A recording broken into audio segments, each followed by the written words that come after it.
Joe Rogan Podcast, check it out. The Joe Rogan Experience. Train by day, Joe Rogan Podcast by night, all day. What's up, Haynes? You know, juiced up with stem cells. You feel any different? Are we live yet? Yeah, we're live. Oh, we are? Yeah. Oh, yeah, I feel, I don't know, you said I can't do anything for a few days, though. Yeah, you really should be taking time off. Like we were talking about how Shane Dorian went down to Tijuana and he got like this full body stem cell treatment. They injected his discs and they did all this jazz. And they told him don't do anything for 8 weeks. Yeah. You like walk, but you know, can't just do let that. it heal. Let it heal. 8 weeks? I know it's hard. Hey, could I get a little more volume? Oh, you can turn it right there. Oh, wait. You're on that little Oh, here? thing. Yeah. We're like a radio station now. We got like real equipment. Okay. You got a cough button Oh, there too we if you go. have to cough. See? Pretty cool. That's pretty, see, I don't have this. See, I'm bare bones. I'm like, you know, Mattel version podcast. You're like the You're high- way ahead of me when I started. I started with a webcam. Yeah? Yeah. Fucking, yeah. I know, mean, but you're the you have godfather. these kind of, You're the OG. I definitely am not. No, Adam Curry's the godfather. He's the podfather. He was doing it like 5 years before me. At least. At least 5 years before me. Well, you caught up. Yeah, I caught up.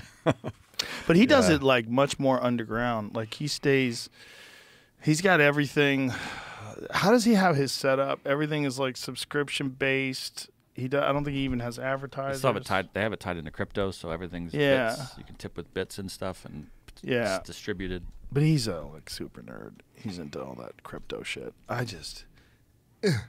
It's too much for me. I like bow hunting. That's Yeah, what, I don't that's have all I'm time. into. I don't have time for this crypto stuff. Right. I believe in it. I think it holds promise.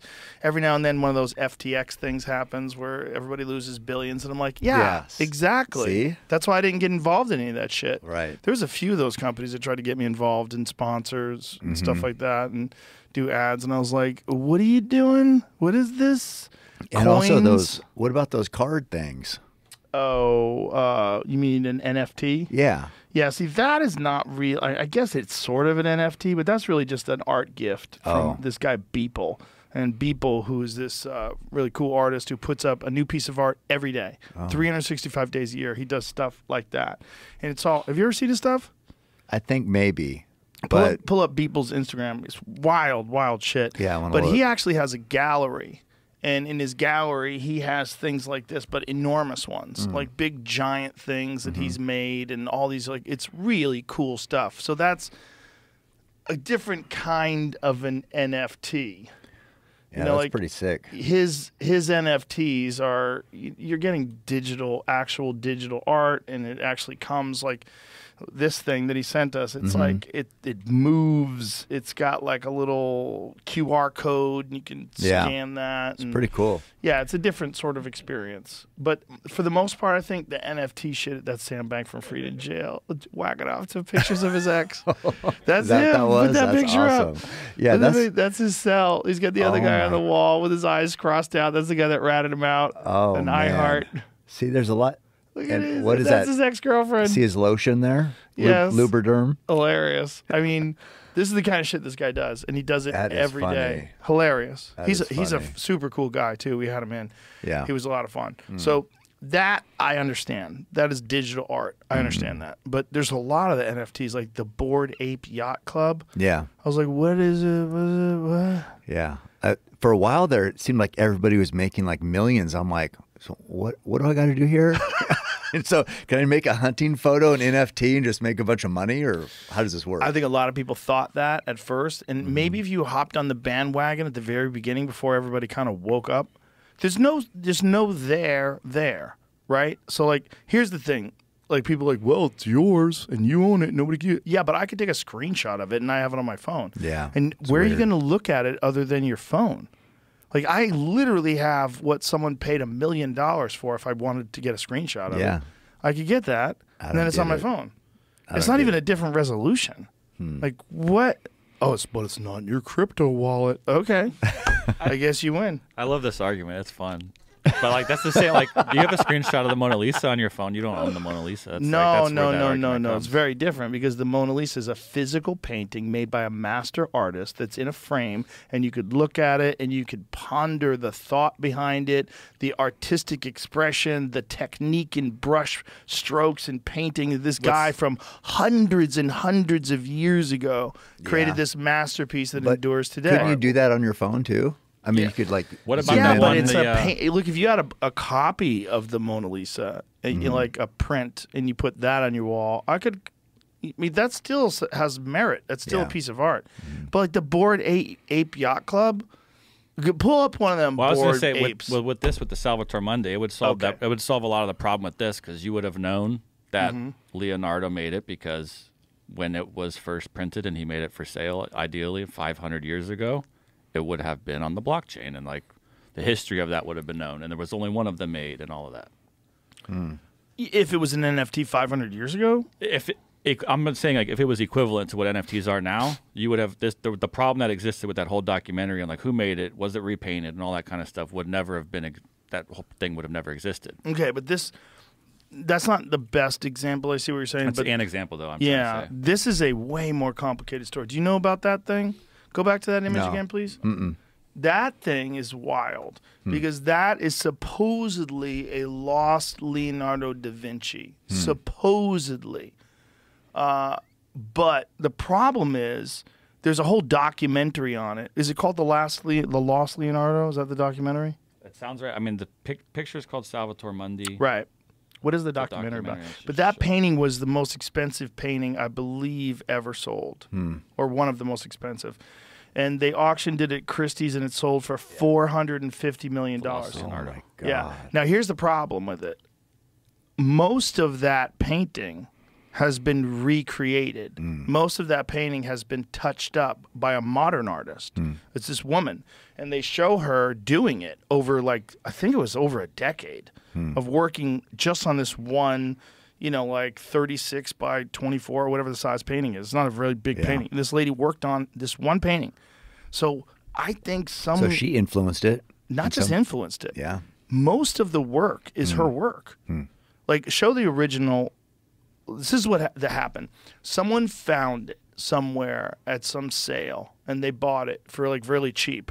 And then as they're starting to go over this, it's all documented in this Lost Leonardo movie. As they're starting to go over it, they start thinking like, I think this is Leonardo da Vinci's work. And so then it sells for quite a bit more, but then they have it brought to this lady who's an art restorer, and she retouches it. But there's a lot of problems with it.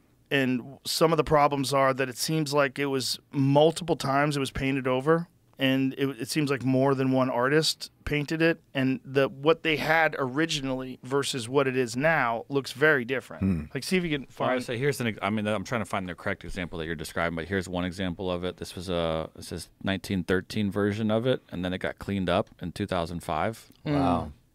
Right, but there was a way worse version of it that they bought.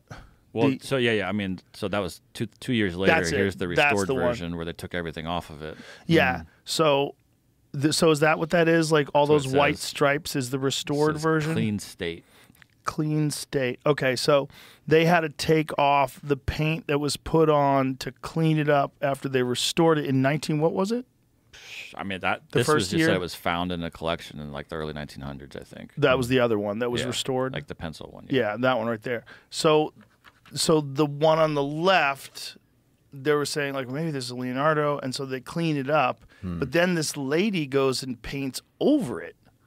Yeah. So like, look, go back Oh, up, please. sorry. Go back up to that. So that image is kind of fucked up. Like if you're gonna buy that, how much is that worth? Right. I mean, it's beautiful. Like, look at the hand. It's Yeah. incredible. You would think, well, maybe this is Leonardo da Vinci. But so then this lady goes over the whole thing and then show the final version. That's what I was trying to. I think it's at the bottom. Okay. And the final version is pretty stunning. This is the after restorations on the right, Yeah. But it's during so, restoration on the left. it's so much more detailed than the original one that was all fucked up. Yeah. So, like, is that a Leonardo or is it that lady who did Yeah. it? It seems like it's that lady. It's a collab. Yeah, it's a collab, but that's not how it's being sold as. No. If you get the Mona Lisa, that's the fucking Mona Lisa. Yeah, I right. mean, that is Leonardo da Vinci's work, and they kept it in pristine condition for all these years. This is like some weird shit. So MBS, the ruler of Saudi Arabia, owns it, and he just keeps it on a yacht. The Mona Lisa? No, that thing. Oh, that the one. Lost Leonardo. He tried to make a deal. Apparently, they talk about this in the documentary, that he wanted to put it at the Louvre in Paris next to the original Mona Lisa. And the people in Paris were like, yeah, and we don't even know what this is. Take 4 of those. 4? Yeah, I'd take 4 or 6 if you want to be smart. I didn't take this whole bottle. Come on, man. We're shooting you up with stem cells. We're giving you alpha brain. Oh, You're having the full Austin experience here, Cam Haynes. So, Here's these goofy apes. I don't know if yeah. that's why we brought it up. Well, those are worth millions. Yeah. Well, Jamie bought these. I have one. Did you know the last time we mentioned his T-shirts and he made Yeah, it was a nice little pop. $3,000? Which ones? To pull that up, Jamie T-shirts? Which T-shirts? Yeah, that was mostly, I think, what We sold. just did a little mention YoungJamie.com? at the end of the podcast because he said he had this big spike in sales, and he's like, "What the hell happened on this day?" And it was like us talking because I mentioned something about young Jamie. The best one is I looked into it, the rainbow. That's a fun one. I was thinking of giving that to Grush. I didn't have it in my head in time. Like, he's looked into it the most. Yeah, he's looked into it the most. So you were saying that you're on the fence, off the fence about Grush. The story I was hearing is it's a lot. I'm going to skip a lot of it, but what I was reading and / what they were saying is that one possibility that could be going on is there is I think we're taking in some of Graham Hancock stuff too. If people were around on Earth 500,000 years ago, in some way, there was some split in a second set of humans continued on, and we're like in this interdimension space where they're both happening simultaneously, and that's where like if he was saying this? No. This is from I'm gathering this all from like that video. I'm adding in some of Graham Hancock stuff too because this kid also interviewed him, Jesse Michaels, on his podcast, Okay. and they're talking about some of the same stuff. But something they said in the Grush interview on his podcast was that an idea would be that these people exist on like a split timeline from us. Like, we had cataclysms and died and repopulated and whatnot. Now we've ended in this place in 2023 with combustion engines and we're flying around. These people would have been in a different anti-gravity. Who knows what they figured out. And they went somewhere else? They're not even saying that. This is where like they're not going to talk. They haven't talked about that, but I think what they're saying or getting at maybe is that they're here, and that's why the nuclear thing is so important to them. They're on the same planet as us, and if we blow up the planet, it goes away for them. So they're too. here, we just don't know where they are? And that's where the interdimension thing comes in. That's what I'm gathering out of what I've How heard. high were you when you came up with this theory? It's not. I don't think I'm saying it's my theory. This is what they're sort of saying. understand. And Grush is sort of like, that's an interesting thing you're saying. He's not confirming it with them or anything, but it's a lot to take in. That's definitely for sure. Yeah, it's all a lot to take in. David Grush is that UFO whistleblower that testified in front of Congress. Yeah. It's hard to say, man. The thing about it is, I believe he's telling the truth as far as what he's experienced and the documents that he uncovered and the people that he talked to. But how do you know whether or not they're just using him as a useful idiot to just get out some silly story because they're covering up for the fact that there's some very advanced drone system that the United States government has that they're trying to keep under wraps? Right. It might be Tough to both. know. I think it's probably both things. Well, here's the thing. You're out in the woods all the time. You ever see a UFO? No. Ever see Bigfoot? No. Ever talked to a hunter that's seen a UFO? No. Ever talked to a hunter that's seen Bigfoot? I talked to Really? the guys down at San Carlos, the Apache Reservation. Yeah. They said they've seen stuff. Okay. Were they on peyote? I don't know. Because I know a lot of those Indians like to get down. I don't think so. I mean, I don't. And it's been Did like they just- multiple times. What kind of stuff? Like square, like something square flying. Oh, interesting. Yeah. Because that is the thing that they describe, right? It's a square with a sphere inside of it, like a black. No, the opposite. Yeah. A sphere with a black square Yeah, inside like of it. a force Yeah. field or I something. always fucked that Yeah. up. So that's. Yeah. I don't know anybody other than that. That's the first story I've heard from somebody who I have talked to. Well, that kind of makes sense. Because that thing they do spot, that's a common one. Some flying square inside a sphere, like a translucent sphere. And that's like legitimate pilots have seen that. That's a weird one. Right. Because that my theory, and this is totally unfounded without any research whatsoever. It's just those are the best kind. This is my favorite kind of theories. My theory is that they have this ability to make something move in this insane way with gravity, but they can't put a body in it and they can't put weapons in it. They can't. It's just an object that they can get to move at insane rates of speed. That's what I think. I think the military applications of this thing have yet to be figured out. But I think they do have something that can do things that we have no knowledge of. But the United States government is probably have in their possession something that was either back engineered from something from somewhere else or something that they developed in a completely top secret environment with the top research scientists probably during the wars, during World War II and Vietnam. That's impending. And in Iraq and Afghanistan. You think about the amount of money that gets funneled through the government. And that they don't, I mean, didn't the Pentagon just for the 6th year in a row fail their audit? Imagine if Probably. you failed your audit 6 years in a row. I Boy, know. they'd crawl up your ass with a fucking microscope. Yeah. I think, is that what it was?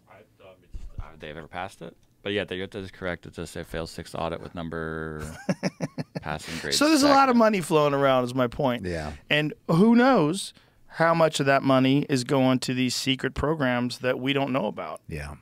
Yeah, I know. And if they did that and they did have the top scientists, and if I was the fucking president and I was the chief of staff and I was running the Pentagon, I would want the best scientists. So I'd recruit the best scientists and I'd say, hey, you know, this is national security. We're working on this project. It uses gravity propulsion. Shut the fuck up. Yeah. Don't tell anybody, but you get to work on some cool shit. Yeah. And you get paid a lot of money. You get paid a lot of money, Yeah. and you get to be a part of one of the most insane discoveries in human history. So this is what we're working on. Yeah. I think that's likely too. But then you got to go back to like the Foo Fighters from the 1940s and the crash at Roswell, and that you also have to be open to the possibility that, like, look, there's a lot of planets out there. A lot of planets out there. It's very possible that we're not alone. Yeah. It seems like we would have found something by now. If you could go to another planet and bow hunt, That'd be sick. I wouldn't do it. No? Imagine if you be the first guy to eat a deer from another planet and you just fucking die instantly. That's a good way to go. No, it's not. It's a dumb yeah. way to go. The good No, way to it's- go is to send some fucking prisoners over there. Send some murderers. Send some like school shooters. Send them over there to eat a space deer. I guess you could, test them out. Yeah. Just say either you kill this and eat it or you die because there's no food. So good luck. And then see what happens. Exactly. Yeah. But some housekeeping real quick. Thank you for getting me down here for the stem cells. My pleasure. So, Ways to Well. Shout out to Ways to Well. Yeah, that's good. And I think I like that. I had blokes is kind of coming on too. They offer the same Ways to Well offers the same thing, but it seems like those type of outfits are really going to gain popularity because of the distrust in the medical. Yes. Whatever, like your regular doctor that was telling you, oh yeah, you got to get this vaccine, this and that. And now it's, obviously there's distrust there. So I think people are thinking, do I need a doctor? What's a doctor for? Just pushing prescriptions on me? So now they can kind of take their health into their own hands, get their blood panels done, see where they are, on a bunch of different markers. And that's what Ways to Well and Blokes does. And I think a lot of people are going to be doing that instead of calling their family doctor. Well, a lot of family doctors, unfortunately, just don't have that knowledge base. They don't understand Yeah. peptides. They'll tell you not to take things, and they don't have any knowledge of it themselves. And you talk to them, and they have a pot belly. Well, you don't need any vitamins. You can get everything you want from a balanced diet while they're eating cheeseburgers. And they do that. Your markers, and they're saying, well, this is, say with test, they'll say, well, your testosterone is within a normal range. Normal range, yeah, normal compared to another fucking normal guy. You see the normal American these days? Yeah. I don't want to be anywhere near that guy. Right. I want to be like my own category. Optimized. So Yeah. optimize built for performance, you know, get your body at the highest level, not compared to the average American. Right. So that's where, I don't know. But there's a lot of peptides that are very beneficial, and some of them they've even pulled from the market because they're beneficial. It's one of the things they did with thymosin. Thymosin was used during COVID. A lot of people were using it to help them recover from COVID, so they pulled it. So they made it so you can't access thymosin. Because they're trying to make money off of it. Exactly. Yeah.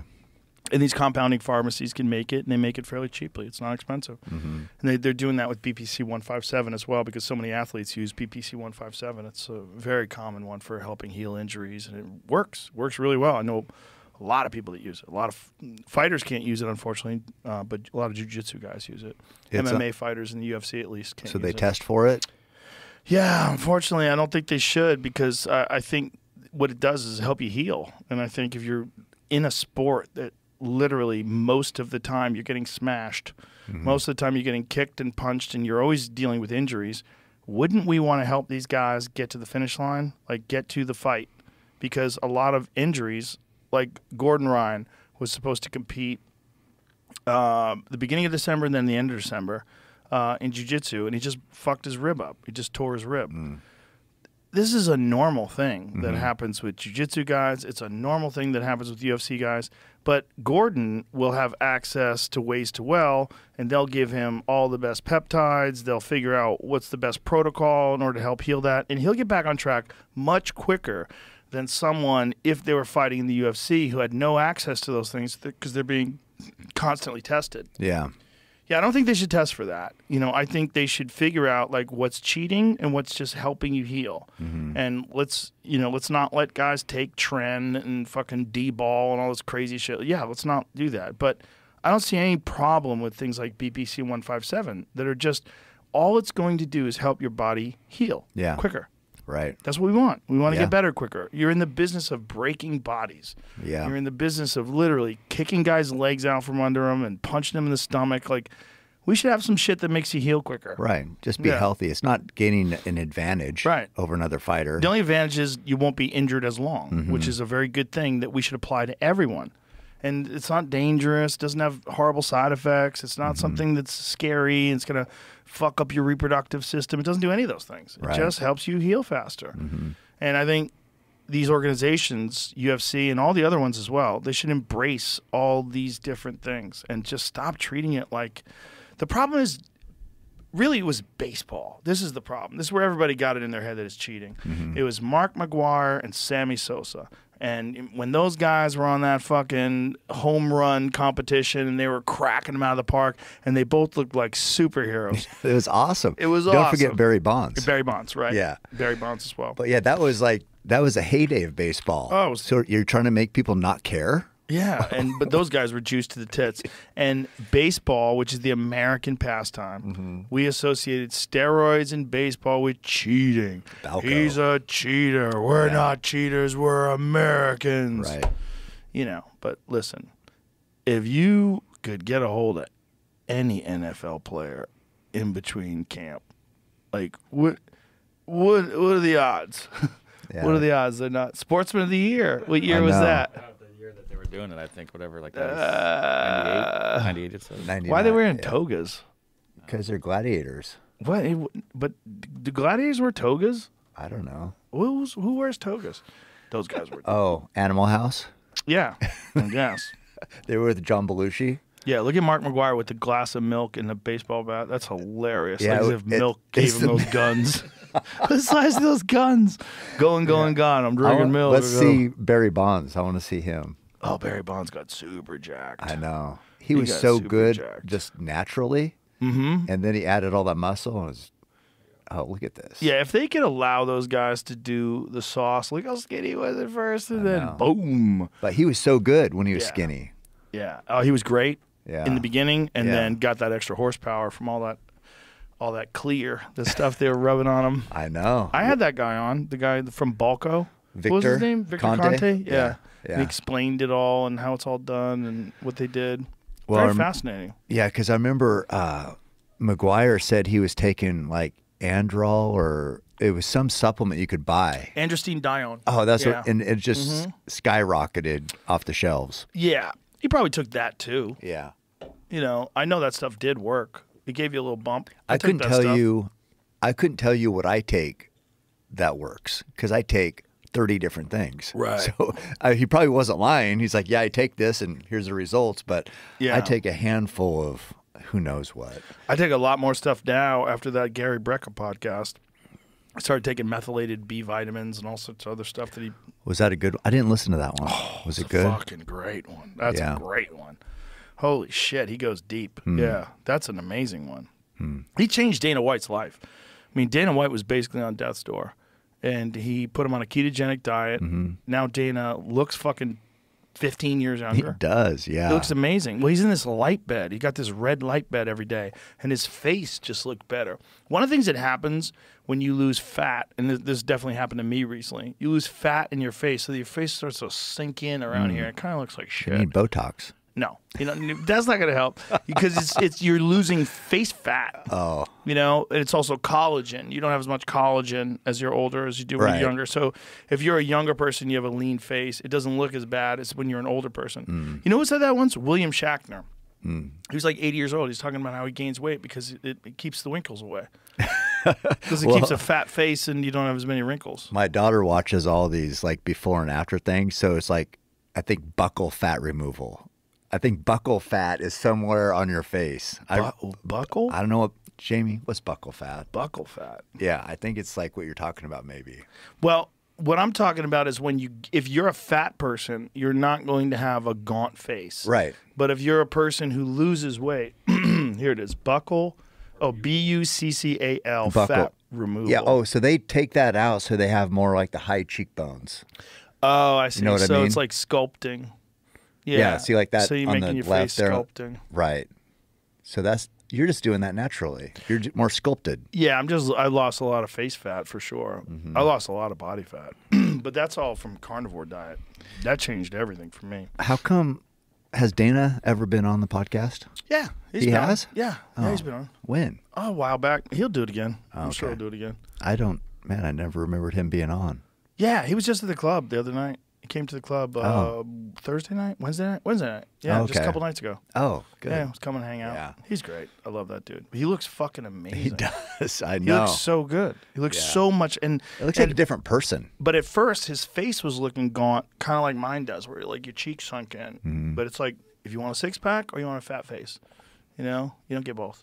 If you got a fat face, you don't get a six-pack. No. Yeah, it's a give and And if you want a take. six-pack, your face gets thinner. But this red light thing is like plumped up his face with collagen, and it just looks so healthy. His skin looks so healthy. Yeah. I'm really impressed. But his energy level is so different. It's amazing. But he doesn't eat any sugar anymore. He doesn't drink alcohol anymore. And he's just fucking super healthy.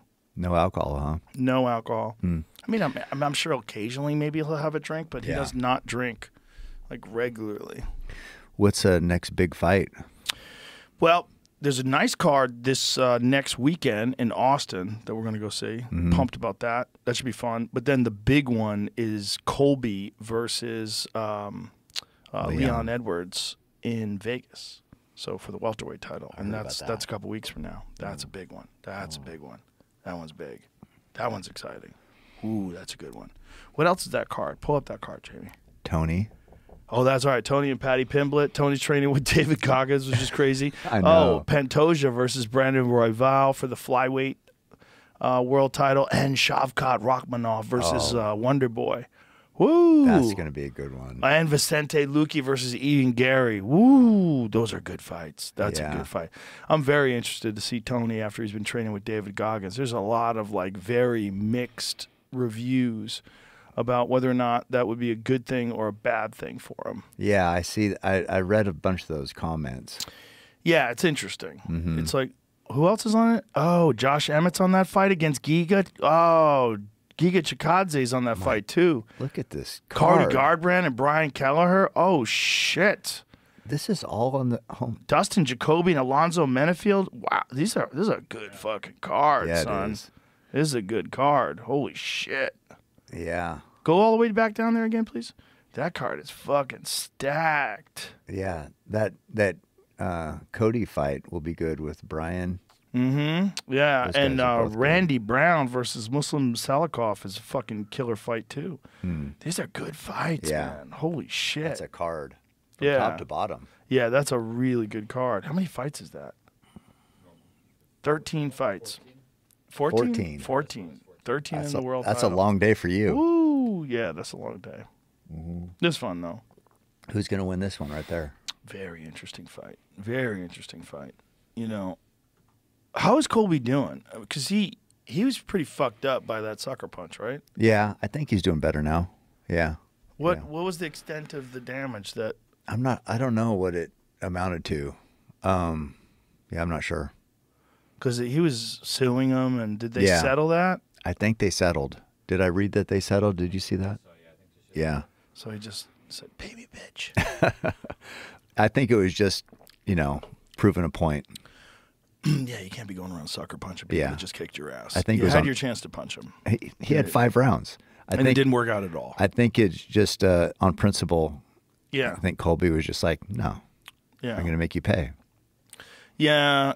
You can't just let people get away with that. No. Because then they're going to do it more often, and it's going to really muddy up the sport. It's going Yeah. to be a real problem.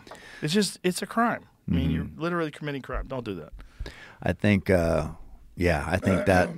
think Colby's going to get that one. You think so? I want him to. I know you do because you like him. Yeah.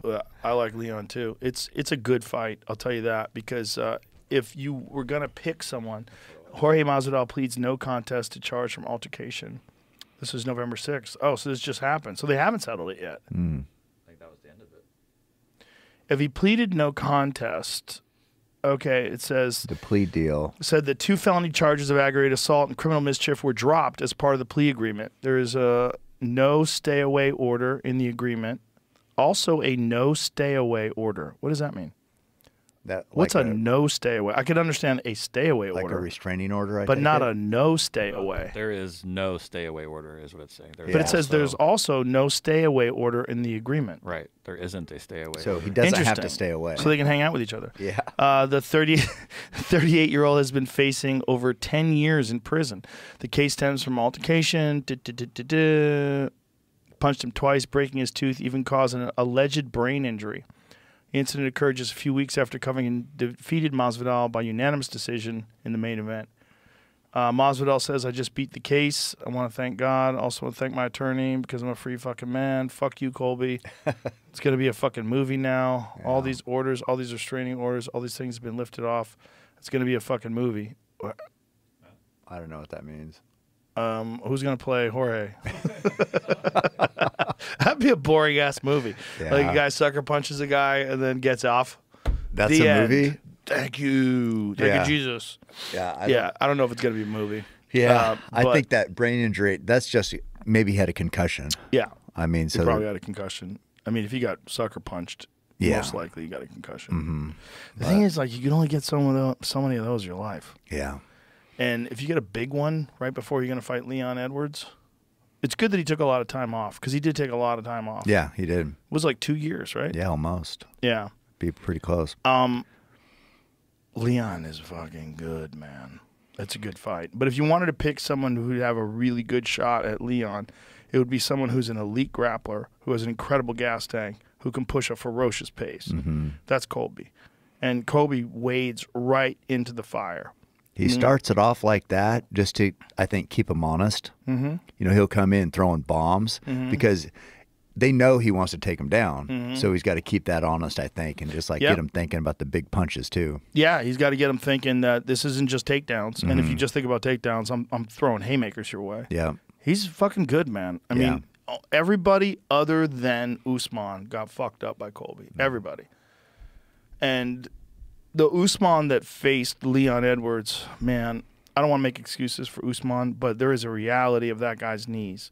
Yeah. And it's an inescapable reality that I know firsthand. I've talked to him about it. I know people that have treated him. I know his knees are so fucked up. It is just his mind Yeah. that allows him to compete at that level. We were talking about it during the last fight. When you see the difference between his upper body and his legs, Right. his legs are like smooth and they're not that muscular. And then you look at his upper body, he's a jacked. fucking superhero. Yeah. his upper body's so much bigger because he can't do much with his legs, man, which is so crazy. Yeah. This guy's one of the greatest UFC welterweight champions in history. And he compromised. did it with fucked up knees. Yeah. He has to walk backwards downstairs. Yeah. That's insane what he did. Insane. I mean, but how old is he now? 36, 37. Yeah. So. And then he just lost to Hamzat. Yeah. Which is, it's just, boy, look, when that fight was announced, I was like, ooh, that's a great fight. But if I was in Kamaru's it was a short notice, too. If I was in Kamaru's ear, I'm like, dude, no. And I would have said that the same thing to Volkanovski. I said, no. Not on short notice. Not 10 days. You're the world champion. You're Yeah. not just the world champion. You're one of the best ever. Yeah. And you have a real opportunity to go down in history as the greatest of all time. Then he gets head kicked with a 10-day camp. And he gets knocked out, like that counts. Well, and it also can change your career. 100%. Yeah. And a head kick like that could change your life. Yeah. I mean, I don't know what the extent of the damage is, but there's been some head kicks where, like Terry Edom, when Terry Edom fought Edson Barboza wheel kicked Terry Edom in the head, and we kind of never saw Terry Edom fight at that level ever again. It was a devastating kick. He wheel kicked him and just shut him off. And it was like, I believe it was the first wheel kick knockout in the history of the UFC. I'm pretty sure. And it was perfect. Yeah. It was just like the perfect example of how devastating that kick is when applied properly. And Terry Edom was like a world-class contender. And he kind of never was the same again, and he disappeared. Yeah, that's a risk. I mean, everybody likes somebody who will go out on their shield and take any fight and like always game, but man, 10 days is not enough. What's the risk? Because obviously he wasn't in shape, so he's having to lose all that weight, 30 pounds or whatever he had to lose. You're not going to be your best. No way. Haven't No way been you're going to training. beat your best. You're fighting the champion. But then you have the opposite, which is Tom Aspinall.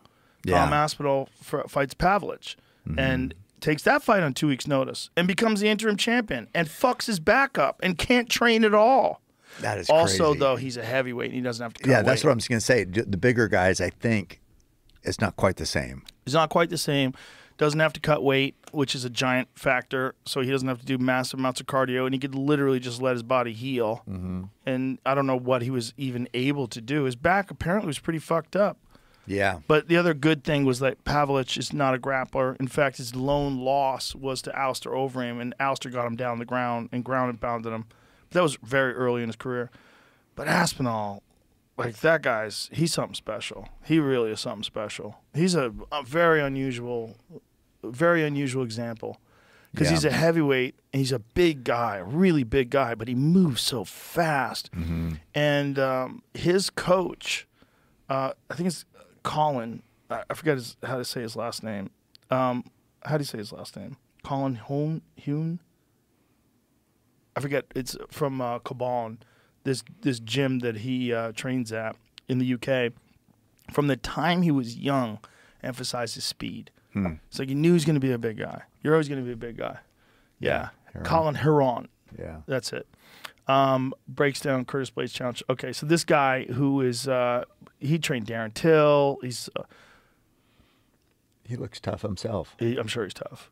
You don't train those guys unless you're tough. No. But the point is that like Colin from the early days of the career was like emphasizing his speed, and so his speed has always been like extraordinary compared to other heavyweights. Like he just fucking moves in. It's all like fast, explosive movements. So he's got natural speed, but then he's also got a lot of training to execute quickly.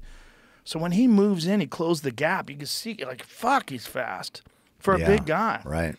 Yeah, it's I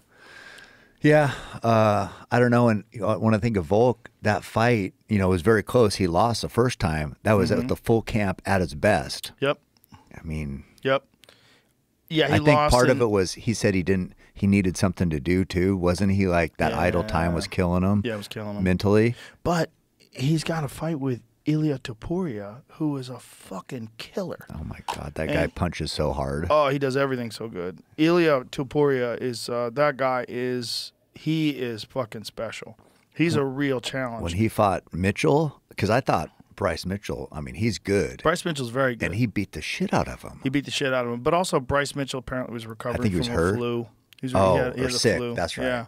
Yeah. He said he wasn't making excuses. So I mean, He wasn't making excuses, but here's an excuse. maybe. I mean, I get it. I'm sure he's telling the truth. That was a freaking. It's a normal thing But to that happen in camp. That impressed me. How good. Yeah. What's his name? Topuria. Yeah. Well, then the Josh Emmett fight was really impressive. He beat the fuck out of Josh Emmett, and Josh Emmett is a hammer. He's a scary dude. And I think Topuria is special. So Volk's fighting him next. Yes. And he's fighting him after getting knocked unconscious. Yeah. You know, and I mean, look, all fair play to Islam because Makhachev looked fucking fantastic. He made all the adjustments between the first fight and the second fight. One of the first things he did was like heavy kicks to the body from the left side, which set up that high kick. Threw a lot of front kicks down the middle. I mean, he was hammering Volk from the outside. Yeah. Volk did a lot of things in the first fight that he just could not do in the second fight because Makhachev had improved so much. And I think the embarrassment of having a very close fight with a guy that you're supposed to steamroll, you know, and a guy who's the 145-pound champ, you're the 155-pound champ, you're talking about going to 170, and you have this incredibly close fight with this guy, and you're not able to submit him, and he's laughing at you and talking shit, and at the end of the fight, he's beating on you top. up. Yeah. He's on top beating you up. I think that was a very, very strong motivating factor, and Makhachev just trained like a fucking monster for the second fight, which was supposed to be not – who was it supposed to be? Oliveira. Yeah. It's supposed to be Oliveira. Oliveira gets injured. You know, but the point is, like, he was this at his guy very best. He's at his very best. Very and he's best. Always getting better. Yeah. He's the best pound-for-pound fighter in the world now. And I'm telling you, that argument could have been, before that fight, it could have been Volkanovski. You could have said Volkanovski's the best. Even though he lost that fight, he's going up in weight, extremely close. I kind of thought he won the fight. I gave him the nod, but very close. It's not a robbery, but very close. But now you got to say, well, Makhachev just was bad. He's better. He's better than he was the first fight. And we don't really get a chance to see if Volkanovski was better. Right. Because Volkanovski didn't have a camp. No. You have to have a camp. The difference between these guys with a camp and without a camp is giant. It's like the difference between fighting at 40% and 100%. I couldn't imagine. It's crazy. I mean, mentally, you'd have to. I don't know. How could you believe in yourself? You know. That's what Kamaru said. Kamaru said he kept wondering whether or not he had the gas to go. Okay. Yeah. Didn't know if he had the gas to like step on the gas. And at the end of the fight, he started tuning. He did. Kamzat up. He looked good in the third round. I was wishing that fight was 2 more rounds. I wishing they just fucking figured out some shit for his knees. Yeah. If that guy didn't have bad knees, who's gonna touch him? Yeah. He was so good in his prime. God damn. Especially when he got that power. You know, at first he didn't have it. It didn't seem like he was, hardcore wrestling. But then, I mean, he hit Colby a couple times. We stopped Colby, but Hard. how when he knocked out Masvidal with one shot? Yeah, that was brutal. Power. Lights out. Yeah, he's a real warrior, man. Yeah, But the thing that impresses me the most is his mind. The fact that he can overcome that pain. The fucking guy's in pain walking. You know? It's like Goggins. Yeah. Like people know now because we've talked about it. Goggins just got another fucking knee surgery. Yeah. I mean, his After knees. Tony or before Tony? Before Tony. Yeah. His knees are destroyed. They're destroyed. It's bone on bone. There's nothing going on there other than 2 bones banging into each other, and he's running thousands of miles. The doctor looked at David's knees and he said, I don't understand how you could walk, never mind run 1,000 miles. Right. Like, how the fuck are you doing this? And it's just the mind. Yeah. And that's the same thing with another Kamaru. level. Kamaru just like puts that shit aside. How do you think that? What do you think about Tony training with David? What do you think it's going to do? I don't know because we've never seen anybody train with David before. Yeah. You know, look, you could say on one hand, look, clearly when the two of them are training together, David's not struggling at all, and Tony is struggling. So there is definitely some ground to gain when it comes to endurance. Yeah. Or endurance and mental strength. Yes. Yeah. But endurance. It just Tony's. I mean, David's not even fucking tired. They're going side by side with each other. He's like, who's gonna carry the boats? Like, he's not even fucking tired. Yeah. Because he can go for days. He could just go for He's days. an endurance athlete. Yeah. Right. There's without a doubt some benefit in that. Yeah. So look at the two of them are doing that, and they're doing the workouts together. Yeah. And David looks like he's like hanging out at fucking Planet Fitness. Yeah. You know, trying to pick up a chick. You know, like he's like, so what are you doing after this? You know what I mean? Like he looks Yeah, like look fucking, at Tony standing up. Tony's dying. Tony's dying. I think he pukes here. One of these. Yeah, on he one of puked. these videos. I'm sure he puked a ton. But David said that Tony was the first guy to get through Hell Week with him, Yeah. which is incredible. So they're doing miles of lunges, miles. And David's doing all this. Look at his knees, Yeah. destroyed knees. Yeah. And this is just a few weeks after another fucking surgery. Yeah. They opened up his knee like a fish and sewed that bitch back up together. I don't know what the fuck they did to it. He's such a stud. He's an animal. Just a fucking pure machine. You know who hates him? Who? Weak men. Yeah, weak men hate him. Weak men and jealous men and people who don't know him. He gets misunderstood, you know, unfortunately, by some people that I like. Yeah. They don't look into it hard enough. And then there's a natural inclination to try to find someone who's just excelling above and beyond everyone and find shortcomings in them, pick them apart, find Yeah. something. Instead of just look at the message that guy's saying. Right. What is he saying? He's saying, take control. Take control. Use your fucking mind. Take control of your life and be better at everything. And you can do this. And I used to be a fat fuck and look at me now. That's a great message, man. That is. That Anybody message, could use that. I mean, that message resonates with me. It resonates with you. It resonates with all the people that we know. I mean, that is a fucking message and a half. And he's living it. He's not just saying it. No. He's living it.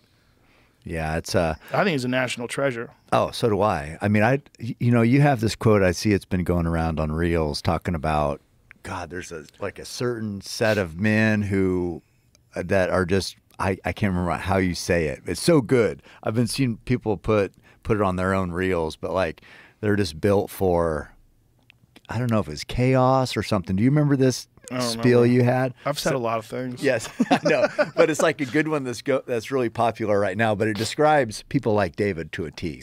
Yeah. And it's there's a certain group of men who a lot of people aren't going to understand, Right. because it's so different. But to those people, it's like those are the national treasure. Those are the people. They're the beacon. That's like, Yes. okay, that's the goal. Well, most people, they don't understand what it's like to really test yourself and to really do something that's difficult all the time. I'm doing this thing now where I'm running this boot camp for comedians. Yeah, I've heard you Yeah. talk about it. So I did it today. Yeah. And so Derek Poston just joined today. Shout out to my man Derek. So Hassan Ahmad, Derek, Brian Simpson, Duncan Trussell when he's in town. He wasn't in town today, and Shane Gillis. And we get after it. And these guys are getting after it. That's awesome. And they start every day with 100 push-ups, 100 bodyweight squats. We do 5 sets. And I tell them you can't do 100, don't do 100. You can do 5 push-ups in a row and you're struggling, stop at 5. I'm trying to build a base. Right. So I said, I don't want you to kill yourself. The whole idea here is we're just building a base. And we're going to keep going. And they've been doing it consistently. This week it was 4 times a week. We For did it how 4 long? times this week. When we were at The Rock, we worked out for 3 hours. We No, did 2 but hours when did of you working start out. this, the boot camp? How long 4 ago? weeks. 4 weeks Okay. now. So they're 4 weeks in. Yeah, nice. And we're very They consistent. should be seeing results. They're then. seeing results. Yeah. But they're seeing results in how they feel, like Oh, I almost bet. immediately. bet. Because I'm not killing them. I'm not killing them, but when The Rock was here, I killed him. Yeah. When The Rock was here, I was like, dude, we're going to get after it today, boys. How'd that big fucker do? He did pretty good, except for the mobility stuff. Like windmills. He Yeah. struggled with windmills, and he struggled with a couple of things. Windmills, is that the Yeah. thing where you do Uh-huh. those? Yeah. Nobody can do those. Yeah, I can do those. Yeah. You can do them. People can I do can't them. do them. Well, they require flexibility, but they require range of motion and core strength. That's a real core strength thing. But Mm-hmm. Yeah. that is a thing. Those and Turkish get-ups they're not sexy. Like Mm-hmm. they don't give you big biceps, but those apply very well to functional strength, like martial arts and things like that. Like if you got to carry a fucking elk quarter up a hill, Yeah. they really work for that because you can throw stuff around like your core. Yeah. It can manipulate heavy things. So I do it with 70 pounds, right? So I clean and press 70 pounds, and then I have this motion where I'm going all the way down like that, and then all the way back I know, up. I And tried it. It works those lower back muscles. It Yeah. works your abdominals. It works the strength and stability of your shoulder. Yeah. It works everything. And but that's not Turkish get-ups. No, Turkish get-ups that's even harder. Yeah. Turkish What do you do get-up, that with? Those guys are going to start that next week. Now they know. So Turkish get-ups That's what they should be doing with no weight, right? Like well, I'm going to start them with 10 pounds. something. I mean, Yes. just doing it is Yes. hard.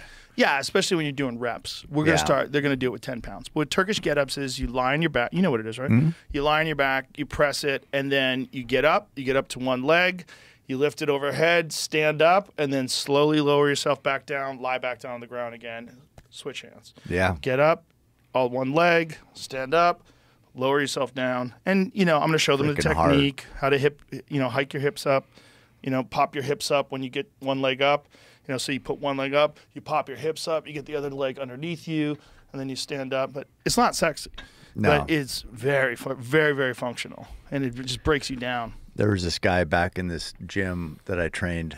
It's closed down now. It was International Fitness, but his name is Will Dinwiddie. And he was the strongest guy I've ever seen, but he used to do that with 135. Like he'd put the Olympic bar with the 45s on it and do Turkish get-ups with 145. Oh, my God. He's That's an animal. Oh, he also squatted 225 100 times without stop, just like Jesus 100 reps. Christ.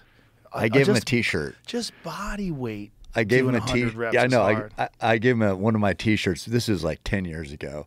And I'm like, you earned that. I mean, just took him 7 minutes or something like that. Was it a Keep Hammering shirt or was it Nobody Cares, Try Harder? No, I think it was the greater the sacrifice, the greater the reward or something like that. God damn, that's crazy. But, That's yeah. powerful. Yeah, he was That's a beast. nuts. But anyway, that's where I first saw Turkish Get Up because he would put on. I mean, he'd be yelling and screaming and putting on a show over there. And I told my boys they were just starting lifting, and I'm like, "That's the strongest guy in Springfield." And nobody knows him really other than in this gym, but he's just a freak. Have you ever heard of Tom Havilon? No, Okay. who's that? This guy's a real weirdo. He's a freak that lives in Australia. Oh. And he does these insane workouts and he puts them on Instagram. Go to his Instagram. And he wears like fucking flannel shirts and jeans and account. shit. Private account. Is it? I don't know why. I mean, Join it. well, I can't get access to it until you approve it. Oh, shit. Why is he private, Tom? find I think because he doesn't want to be bothered. Because all he does is this guy's out in the outback fucking lifting homemade weights. He's 6'5", I think, and he's 300 pounds. God, And just gigantic. I want to see him. And the workout, Holy that's the guy. shit. And the fucking workouts that this Oh guy my does, God. there's not a goddamn chance in hell he passed the piss test. I bet his piss melts styrofoam. But this guy, it's jailhouse strong. Is like I don't even know if he's been in jail, but he looks like a guy that you wouldn't want to go to jail with. But I mean, he's just absolutely freakishly powerful. Yeah, he is. This is like normal, conventional stuff, but the stuff that he does like on his property, he does all this stuff outside. So he's got like fucking dogs running around and shit, and he's deadlifting 600 pounds and walking around with it. He does like freakish shit. Mm-hmm. And he documents it all on Instagram. I wish I could show you. I wish I could stream it to you, Jamie. Man. Yeah. Yeah, he's a stud. I don't know. There's some guy. I love following guys like that. But it's definitely private. So like, look at the kind of shit he does. So this is how he works out. Oh, yeah, yeah, He I've works seen this out with guy. like a fucking like a lumberjack shirt on and pants I've seen this guy outside. So he's got the most freakish physique ever, and he's got it covered up. I don't even know how much weight that is. What And does that most of the videos are you seeing him 749. 749. Yeah. Zercher squats, which is insane. And you see him from behind when he's doing all these things. Yeah. Yeah. So here he's pressing 612. He's benching 612. Like, what the fuck, dude? And he's Yeah. just throwing it up there for reps, for 5 reps, 612. And what just wants to be a freak. Just I a mean, freak. That's the goal. Just a freak. Yeah. I mean, I don't know what his goals are other than that. But I mean, some of the shit that he does is just fucking insanity. Look at this deadlift. Look at the size of that motherfucker. Now, I know. Now imagine also he's 6'5". God. 6'5", 300 pounds and just deadlifting. What's he deadlifting there? 1,003 pounds. Imagine how good, like back in the first There he is. UFCs. Like, Look at that. Look at his neck shit. he'd be a perfect guy for remember when UFC started? Yeah, but not really. Hoist would have strangled him. I know, but it'd been fun to see him. Look at the size of this motherfucker. Holy shit. Yeah, does all his Atlas Stone stuff, and a lot of the stuff he does is like he carries things around a lot, which is very interesting. He does a lot of explosive training and a lot of just carrying things. Like, see how he's like dragging, and he drags them off, like so he's got like weight on one side. Yeah, and then he'll switch it to the other side. Oh, he's 6'7". Seven? Excuse me, 6'7". Fucking gigantic. The guy's so big. Yeah, but that's a freak show that like Pride would have liked. Mm-hmm. Oh yeah, for sure. Yeah, Wouldn't they that would have have been thrown sick? some money on him. Like I mean, if you could teach that guy how to fight. Yeah, him versus who is that? The big black guy. Oh, Bob Sapp. Yes. Yeah, yeah. Bob Sapp was 75 pounds heavier than him. I know, but imagine Actually, those. what does he weigh? I think he was actually trying to weigh 400 pounds. Tom Havilland. Wasn't he trying to get up to 400? That's a good weight. That's total doable. Oh, God. I think he's pushing. I think he's heavier than 300 pounds. Now that I'm thinking about it. Yeah. 385? 360. 360. 385. What?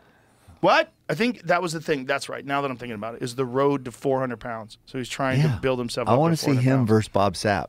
But what he does a lot of, which is very interesting, is like unconventional type workouts, like where like he attaches a chain to his right arm and he's dragging behind all these weights while he's carrying a log with his two arms. I saw that. That was He does a lot of interesting stuff like that. That he thinks that that's important. Like, of course. Yeah, like farmers carries and shit with insane amounts of weight. Mm-hmm. I've heard that before from many people, that not just pushing things and pressing things, but carrying them around is where you get real strength. Yeah, you rock. See? Yeah, that's right. That rock that you guys take up to Pixka. It works. Yeah, there's something to that. There's something to unconventional movements. No, because your body has to hold and correct. And your core just gets hammered. Just like the Turkish get-ups. Yeah. Same kind of thing. Yeah.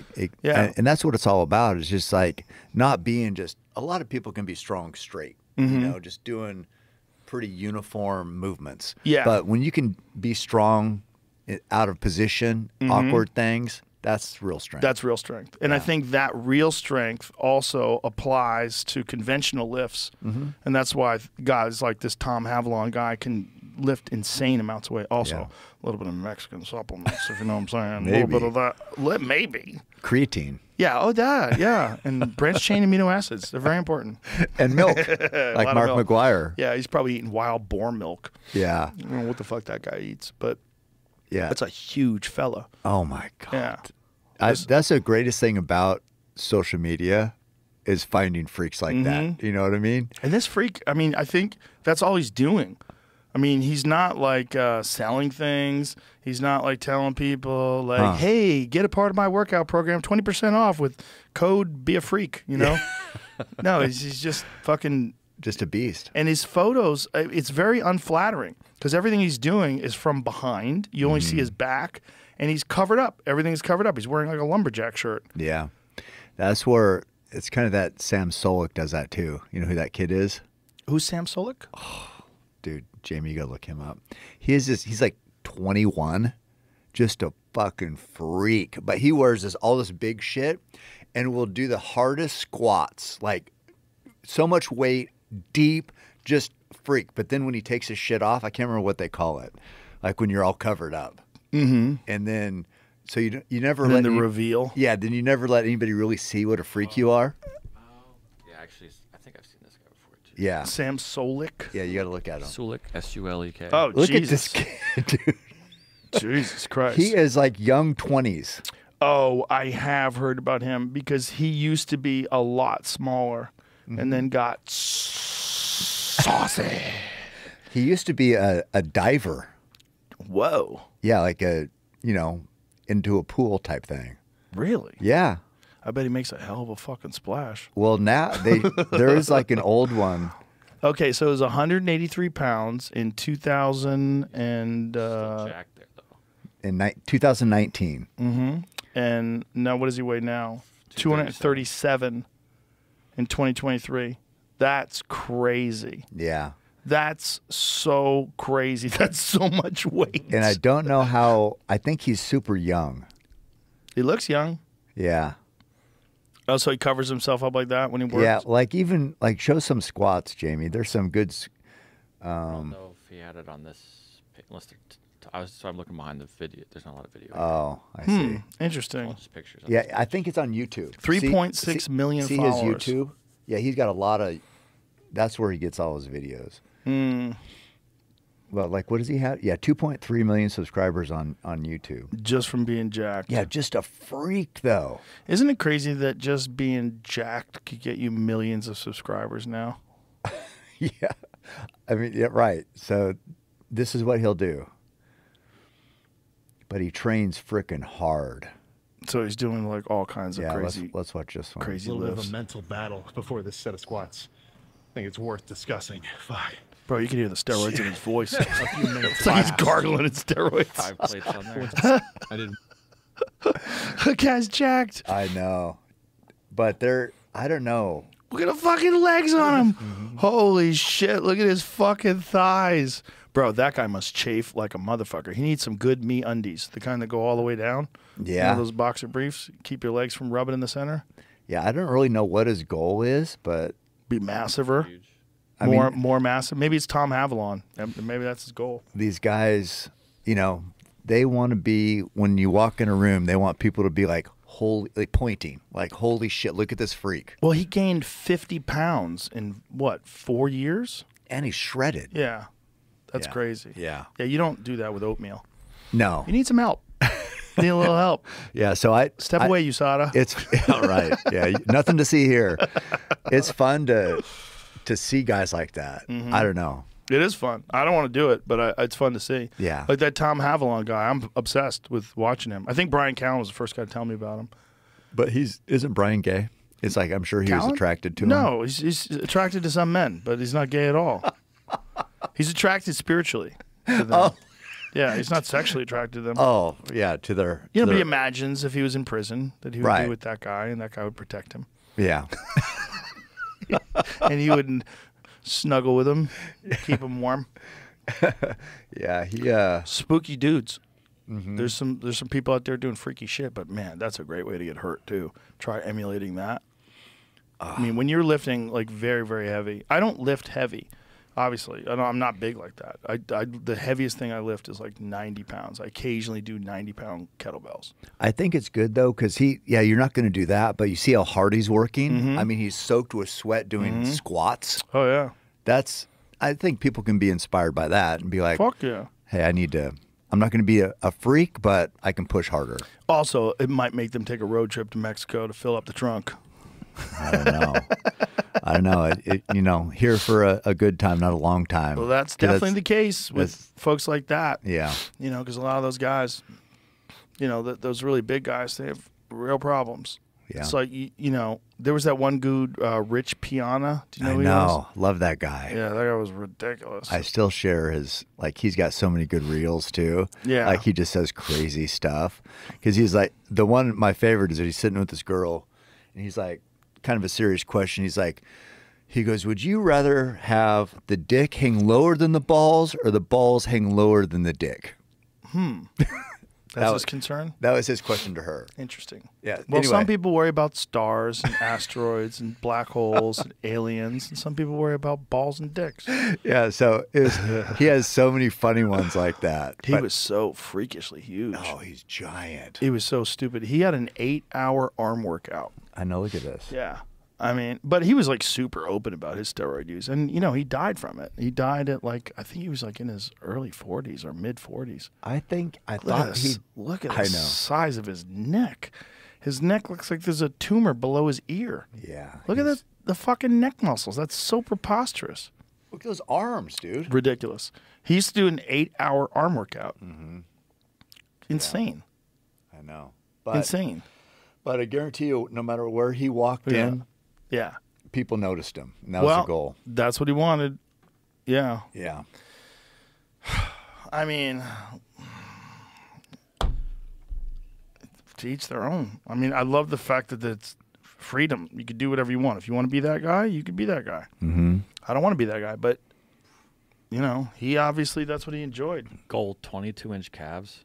That's Jesus Christ. I didn't That's know like he did legs at all. That's like a waist. Oh, he did legs. He had giant legs. His legs are huge. I know. I was just so focused on the arms. They're preposterous, but they're probably useless.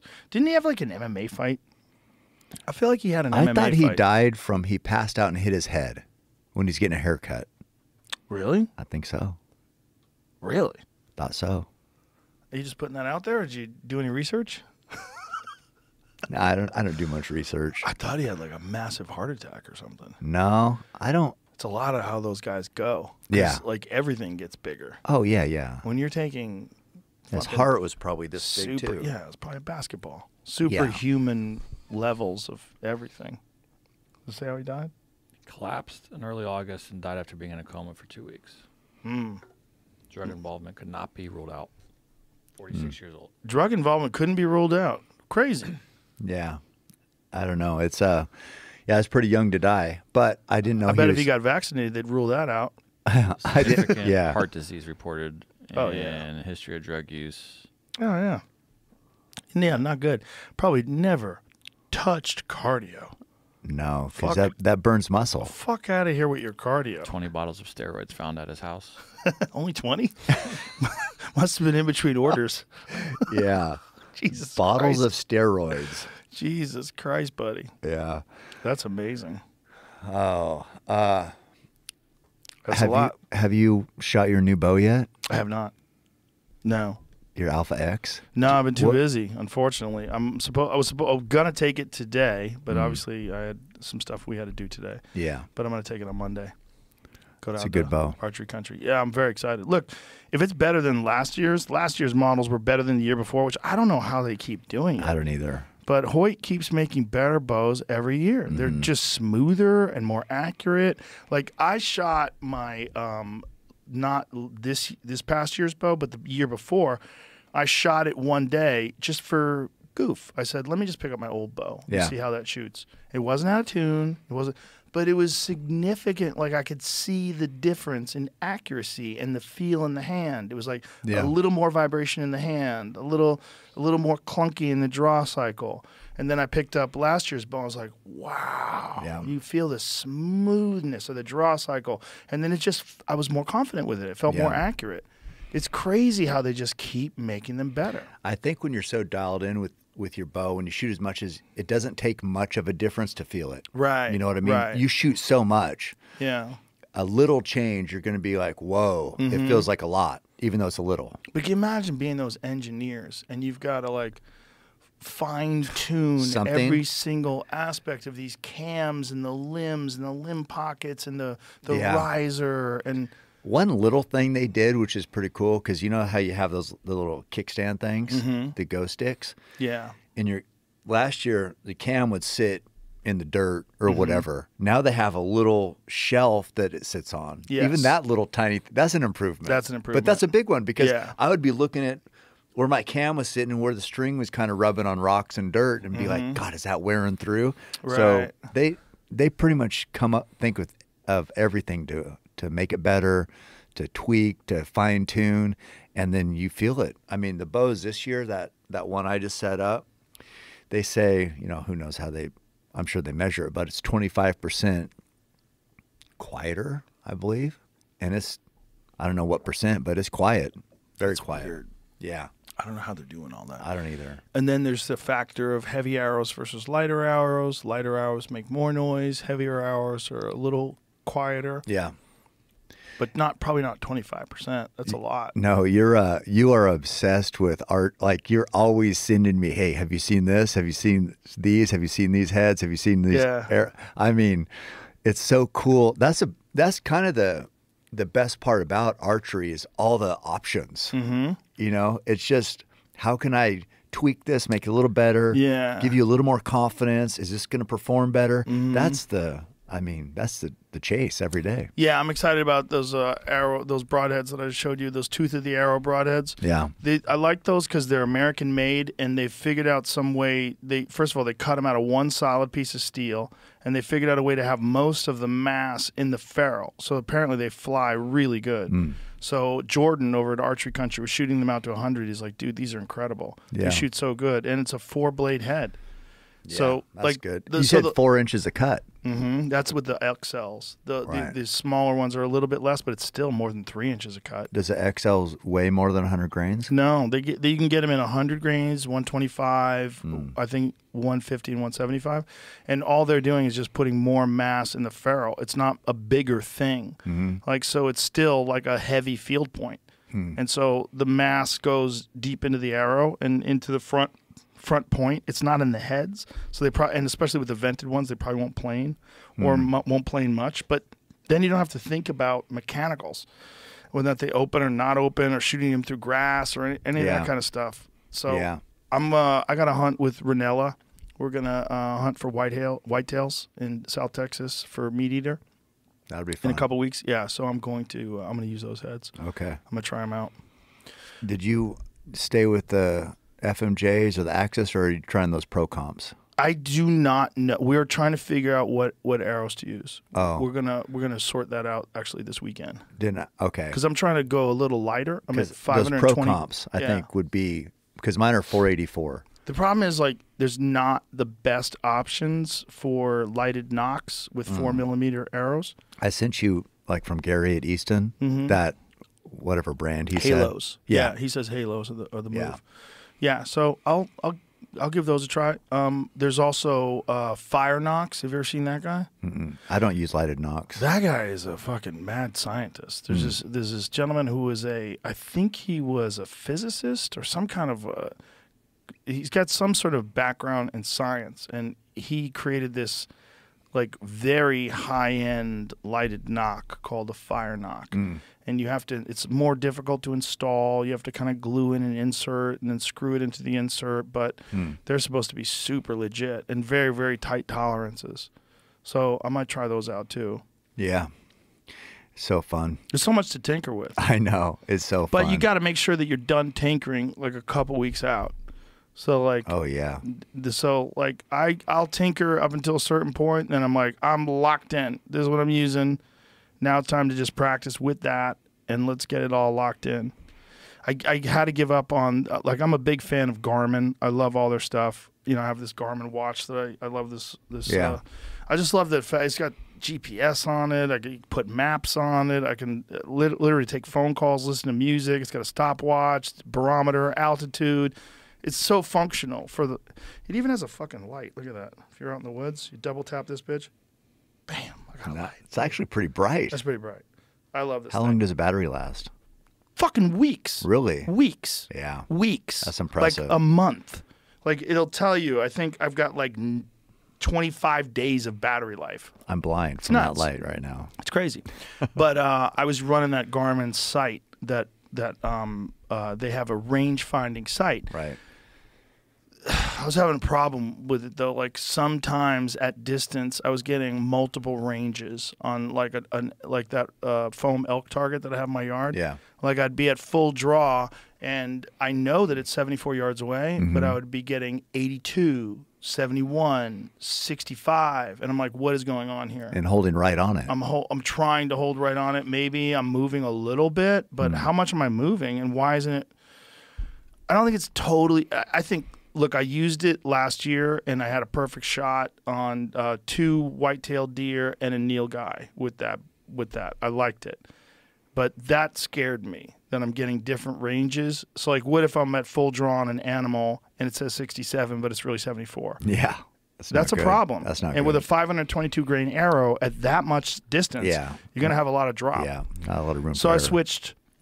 Before Utah, I went back to the Spot Hog, and I went to just using that loopholed full draw, which I really like because it shows you the height of your arrow. Trajectory. Like, that's giant, man. Yeah. That's giant. If you have a gap that you're shooting through and you're like, I don't know what the fuck is going to happen here, that thing is so dialed in. It measures the speed of your arrow. It tells you put in all these different things, like how fast your arrow is, what your arrow weighs, and it'll tell you exactly what's the height of the arrow trajectory. So at the arc. So when you range it, and I used it in California because there was a gap that I was shooting through, and I ranged it, and I knew I had full confidence I was going to get through that gap because I had that line that showed me the line was like 4 or 5 inches below where I needed to pass through. And that's perfect too, because without that assurance, sometimes you're picking a spot, but you're still thinking about that. Yes. Fuck, where's this arrow going? Yes. And that can cause that focus to falter, and that results in a bad shot. So it's so much confidence. yeah, Like you have when you're executing a shot, you have to say, I know I'm going to hit Yeah, that thing. 100%. If you can't say, I hope. no, If you say, I hope it, oh, you're fucked. It's like pool. I know. There's like, I was talking to Joel Turner about that there's real parallels between archery and pool. Is that you have to have a shot process that you go through. Like when I play pool, I have a very specific shot process I go through with every shot. And before the shot, when I'm playing well especially, I'll take my practice strokes and then I pause at the back end and drive through with like like I try to use a perfect stroke where it's just the weight of the pool cue and there's the forward motion of the arm is perfectly timed. And I'm kind of like allowing that cue to do all the work with the weight Right. of my arm and the stroke. And if you don't have that thing in your head, like I am going to make this shot, if you say, I hope I don't miss, you're going to fucking miss. No, like for sure. every time. Yeah. Archery, you have like a more of a window because like you could say, you could put your pin on the target and go, I hope I don't miss. But as long as your pin's on the target, maybe it'll be like 3 inches here, 4 inches there. But Still in lungs. pool, I'm shooting into a 4-inch pocket Yeah. from 9 feet away. There's no room for fucking around. If you're off that much or more, the cue's hitting. Exactly. Yeah. And then as the distance goes, like if you're shooting a 7-foot shot, as the distance goes, if you're off like half of a millimeter, Yeah. it's gonna over the distance. Right. It's gonna be 2 inches. Yeah. You're gonna be fucked. Yeah. Yeah. So there's, Very precise. but that's what I love about archery, and that's what I love about pool. It's like the arrows don't give a fuck who you are. They don't give a fuck where you live, what kind of car you drive. Like it's like, are you doing it right? Yeah. There's no room for fuckery. Right. It is, you got to be dialed in. You got to be prepared. You have to have thousands of arrows downrange. Yeah. Thousands where you know what it feels like when that shot breaks and you watch that arrow and you practice. And you know, like you know better than anybody, we practice in camp. Yeah. We don't just get to camp and say, we're done. No, every time you get a chance, we're lined up at the targets and we're shooting at 90 yards. It's it's so hard to gain that confidence. Or you said, do I know I'm gonna hit it perfect, or do I hope I'm gonna hit it perfect? So getting that confidence, like, no, I know I'm gonna hit it perfect, is so freaking hard and can go away like that. Like that. I mean, Yeah. one fucking shitty shot, and you're just like, oh my god. Yeah. I mean, that's where archery can be brutal, because once you're confident and you start doubting something, that takes on a life of its own. And archery has so many factors. There's you have your release, you have the sight, you have the rest. Maybe your arrows are touching the rest. Maybe you've got the way your pins are set up. When you have your furthest distance pin, maybe your fletchings are touching the bottom of the housing. String stretch. String stretch. Your string over time. You have to make sure that before you go on a hunt, you got to bring it in and check the chronograph. Is it still at 273 feet a second? Oh shit, it's at 265 now. My string stretched. So now you have to put some twists in the strings, and then you have to fire. Or it you some have more. to add a couple yards to shooting. Yeah, there's so much going on. Yeah. And then just the preciseness of these sight tapes. Is this it's so amazing how much goes on. Like when you use Archer's Advantage, you're entering in the weight of the arrow, the length of the arrow, like what is the poundage of the bow, what's the speed per second that you're shooting. Like Yeah. there's so much. There's a lot of data going in there. But when you execute a perfect shot, not even just on an animal, just on a target, just you're shooting at like 75 yards and the shot breaks and you watch that go right in the center. It's Like, a beautiful moment. yeah. I wish everybody could feel that. If Me everybody, too. the world goes away. The world goes away when you execute a perfect shot. That's Just- what I had Huberman, down, and he was, he's so intelligent, obviously, but like and analytical and everything. But it's like and he's focusing so hard at the bow rack, just doing everything, focusing so hard. And I'm like, how great is this? I said, what are you thinking about other than shooting this bow right now? And he's like, nothing.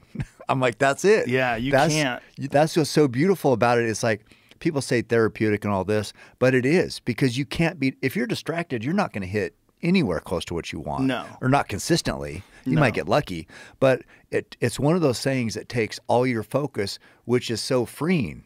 Because then you're not worried about all the other BS of life. It cleans your mind. It's like jiu-jitsu does that too. Like when you're doing jiu-jitsu, it cleans your mind because you can't think of anything else because someone's on top of you trying to yank your arm off. Strangle you. Yeah, it's like you have to be completely engaged in the moment. I know. And that's very hard for people to do, to find things that keep them in the moment. We are so constantly distracted by mostly things that aren't even important.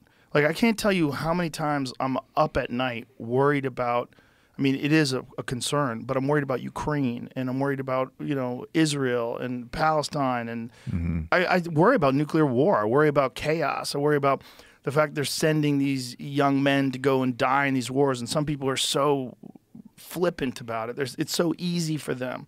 And I freak out about these things. And sometimes it fucks me up because I go to bed with that in my head. And I'm like, I'm just lying in bed going, is this the verge of World War III? Like if you were living in some place like right before a war broke out, the day before that happens, everything's normal. Yeah. October 6th in Israel, everything's normal. Right. Then all of a sudden, everything fucking changes, and then the world is chaos.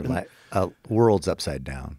I think you need something. You certainly need to be aware of the world, but everyone needs something that can take them out of that. Yeah. And for some people it's golf, for some people it's pool, for some whatever the fuck it is, it's running, whatever it is. But you need something that takes you out of that and allows you to be in the moment. What I like is this is another part to it, but what I like, so like with a Huberman or with somebody like people say intellectuals, but people who operate up here all the time. Yeah. I'm never up there, so I don't have to fucking worry about it. But it's like operating at this highest level of intelligence of whatever they're at. But what I like about archery and hunting is like, this is a basic. So you can't get up here unless you're down here figuring out what you're going to eat. Right. And how to do it. So it's either you can get it all figured out and say, well, I'm not going to kill shit myself, but could I pay somebody? Could you kill something for me? And then here's some money, right? Right.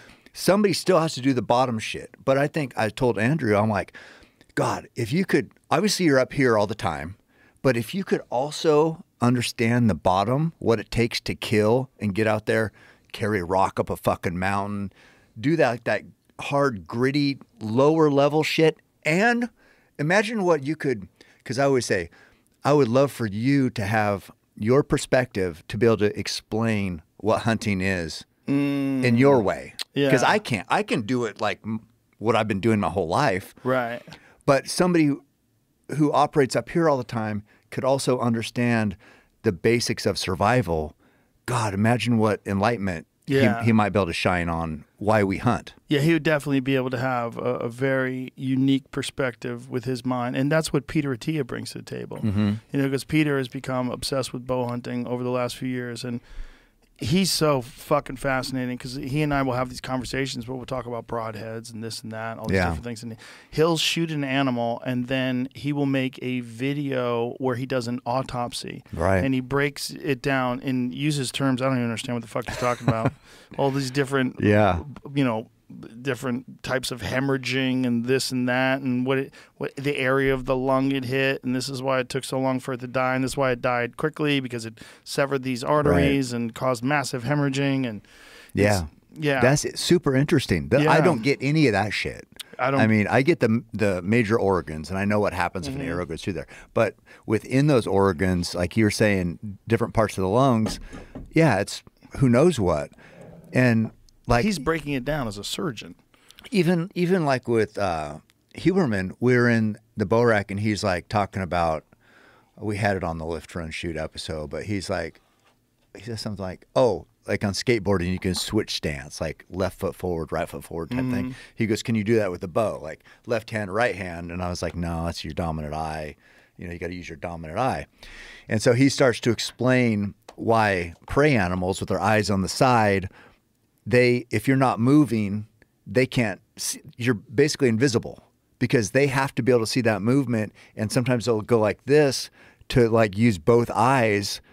Whereas we're like depth perception because our eyes on the front, we can see movement like this. A prey animal can't. Anyway, he's explaining this whole thing. It's like you could talk about anything with hunting where I would be like, this is black and white. Oh, you do this because of that. And then he would have some crazy explanation with amazing detail on why it's this way or that way. It's pretty fascinating. So I'm like, God dang, if you could bow hunt and get out there and understand what it means to be, you know, we're a predator hunting prey, and just what is that about? Right. You know, I just want to hear his take on it, because that's his superpower is he's 20 times smarter than anybody, but can talk where I can understand it. Yes. Not all those smart guys can't do that shit. Yeah. But he can. So And he's gone through an interesting journey with broadheads too. You know, because he... Oh, Peter? Yeah. Yeah. Because he shot a two-blade single bevel head. And did you ever see it? No. Okay, I'm going to show it to you because it's kind of crazy. When you see it, you're not going to believe it. He had to make a follow-up shot, but you wouldn't imagine it when you see this. And now, so we had this conversation, and he was saying, there's this thing, whether or not you want to have a big cut like you have been using over the last few years. Yeah. With these the ones that you like, the Grim Reaper carnivores, which is a big cut, or would you want to get penetration, right? I want both. Yeah. So, well, that's why you shoot like a really powerful bow. Now look at the shot placement. That looks perfect. Perfect, right? That He had to make a follow-up shot. And was it perfectly broadside? Yep. That is, I mean, Crazy. that's But right it's- where you want it. It's in the crease. It's perfect. Perfect height. Now, imagine if you hit that thing with a carnivore. Chaos. No, it's not going anywhere, right? No. So that's the benefit. That doesn't make sense. Right, but he went right through it. Through right? the lungs. Both lungs. That is weird. Yeah, crazy. You look at it, you're like, how? But Yeah. I think that's the thing about a small cut, very small single blade, or a two blade rather, two-blade, that a slice. slices right through, and it's you just get an 1.5 inch slice. Right. That's it. And maybe it can seal up. Maybe it takes a long time for it to bleed out.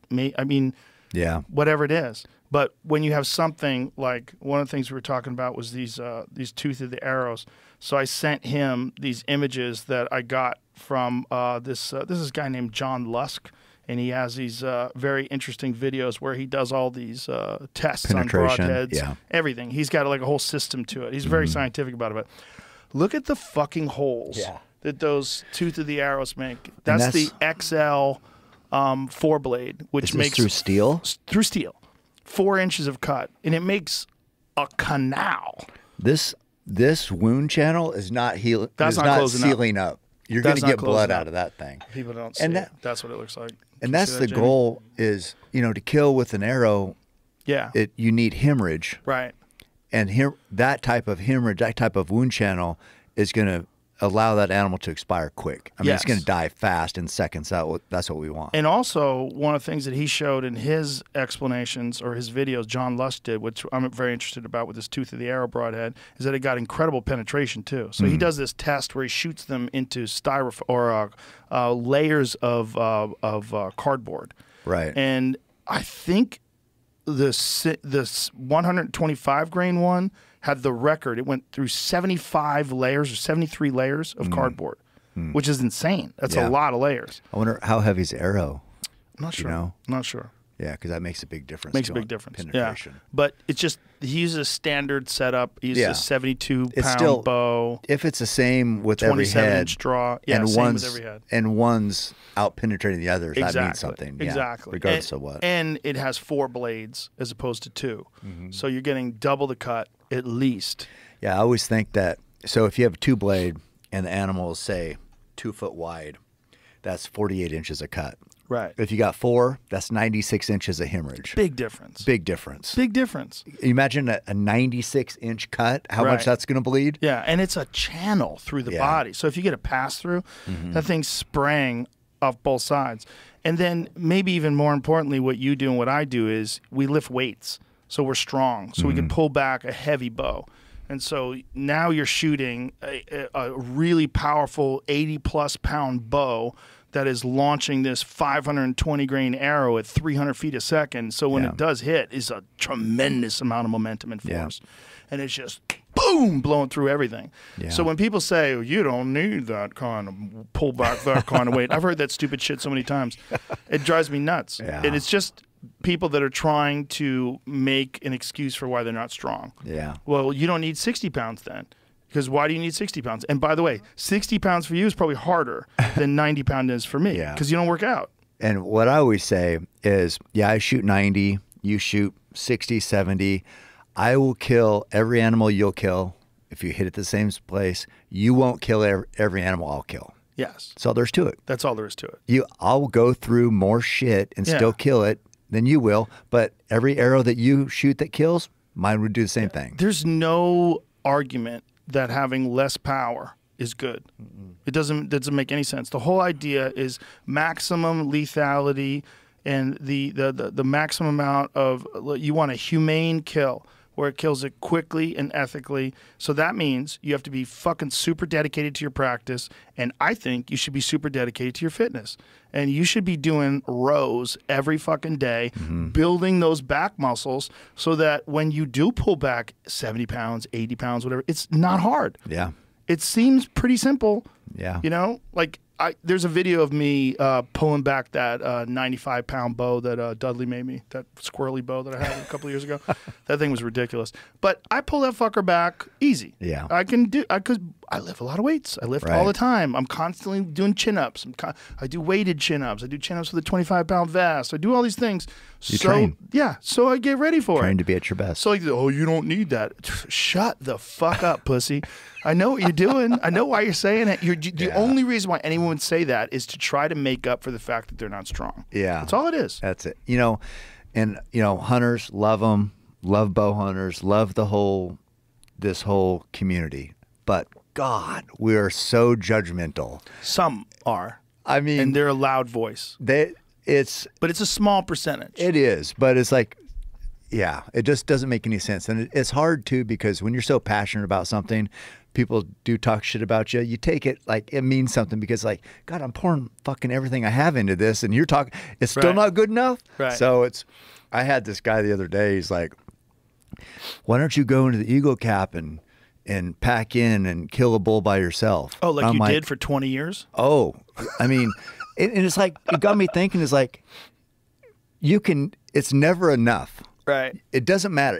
You wrote a book about that, though. That's what's hilarious. You literally wrote a book. I told the guy, I said, I've heard of that area. I said, I read about it in a book called Backcountry Bow Hunting.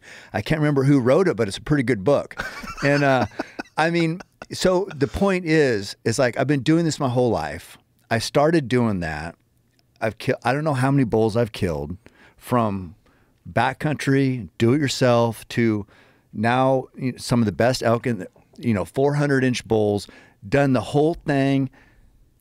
That's still not enough. Still, there's people say, well, why don't you do this? It's like, well, what the fuck? Is it ever going to be enough? You're going to always hear that, though. Yeah. You're going to hear that from everybody, no matter what it is. And, imagine if I read the comments on this podcast, on any of my podcasts. Like, why do you have her on? She's fucking stupid. Why do you have him on? He sucks. Like, this is boring. Well, this one is going to, don't read this one, because it'd be like, oh, this fucking redneck again.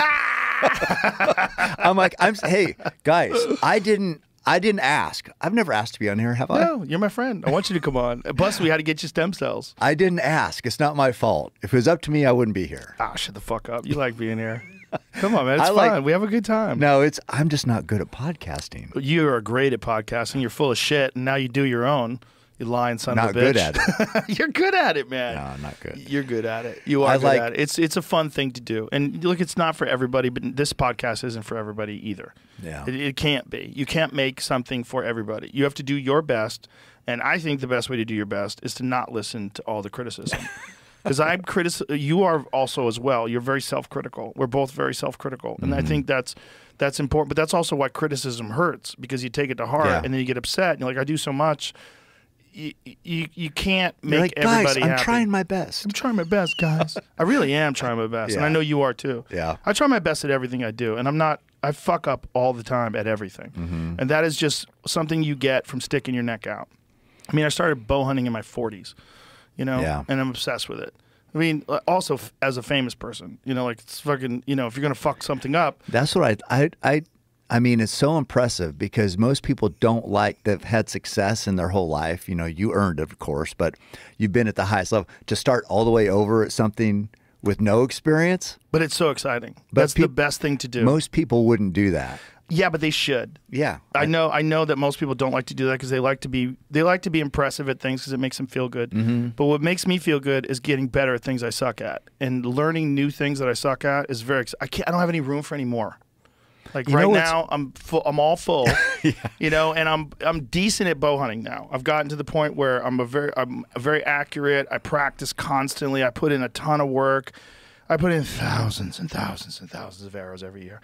But because of that, I'm confident and I'm good at it. I'm pretty good at it now, but I'm still not an expert. Yeah. I'm like a purple belt. I would say like if bow hunting had belts, I'd be like a purple belt now. Yeah. I'm years away from a black belt. It's a long fucking road, It's But tough. I did all that in jiu-jitsu. The reason why I started jiu-jitsu is, look, when I started jiu-jitsu, I was a good kickboxer. I was a very high-level Taekwondo fighter, and then I got into kickboxing. I was good at kickboxing. I was good at stand-up striking. There's plenty of videos you can see of me kicking things. I'm good at it. I was helpless at jiu-jitsu. I could have easily said, fuck this. I'm just go back to kickboxing where I feed my ego and I feel good. Yeah. But I was like, oh my God, I'm helpless. Like, I remember I was training with this guy. I had just started out. I was a white belt, and I think he was a purple belt. And this dude mauled me. I mean, mauled me, this Brazilian kid. And he wasn't being mean. It wasn't like he was better. He was destroying me. I mean, it was so humiliating. It was Just like one night or one. just one, it was one specific training session. Because Yeah. what happens when you first start training is initially you will spar with other white belts, and you're both kind of clunky. You don't really know what you're Right. doing, and you're trying to choke people. And you don't exactly know how to do it, and you get tapped, and you tap them, and it's like it's like Yeah. you're learning. But then, as you start to progress, you're in a couple weeks or a couple months, they'll start putting you in with blue belts, or occasionally they'll even put you in a brown belt. And generally, the brown belts and the black belts are pretty gentle with the beginners. They'll tap you and they'll give you pointers like you can't put your arm here. It's vulnerable. You got to keep yourself like this. Don't extend because that's what gets you in trouble. And they'll give you tips, and it's very valuable because you can learn from that's why he did this, but. This fucking dude just ran through me. And it was like one of the first times I had trained with someone who was really pretty good. And my initial feeling was, I'm so shocked at how helpless I am. Like, I was really delusional. I had this idea because I thought I knew how to fight, so that would kind of apply to jiu-jitsu. It didn't apply at all. I mean, and so I realized at some point in time, during this training session, okay, this is a long road, and I'm on it now. And this is what I'm going to do now. And even though, I was on a television show and, I was doing stand-up comedy and I had things that I was good at that I could just stick with those. Yeah. I was like, I got to get good at this. I can't live knowing that guys can do this to me. And it turns out they could always do it to me. Like, even at the highest level. But also, as time went on, even when I became a black belt, I was still getting mauled by the elite black belts. Right.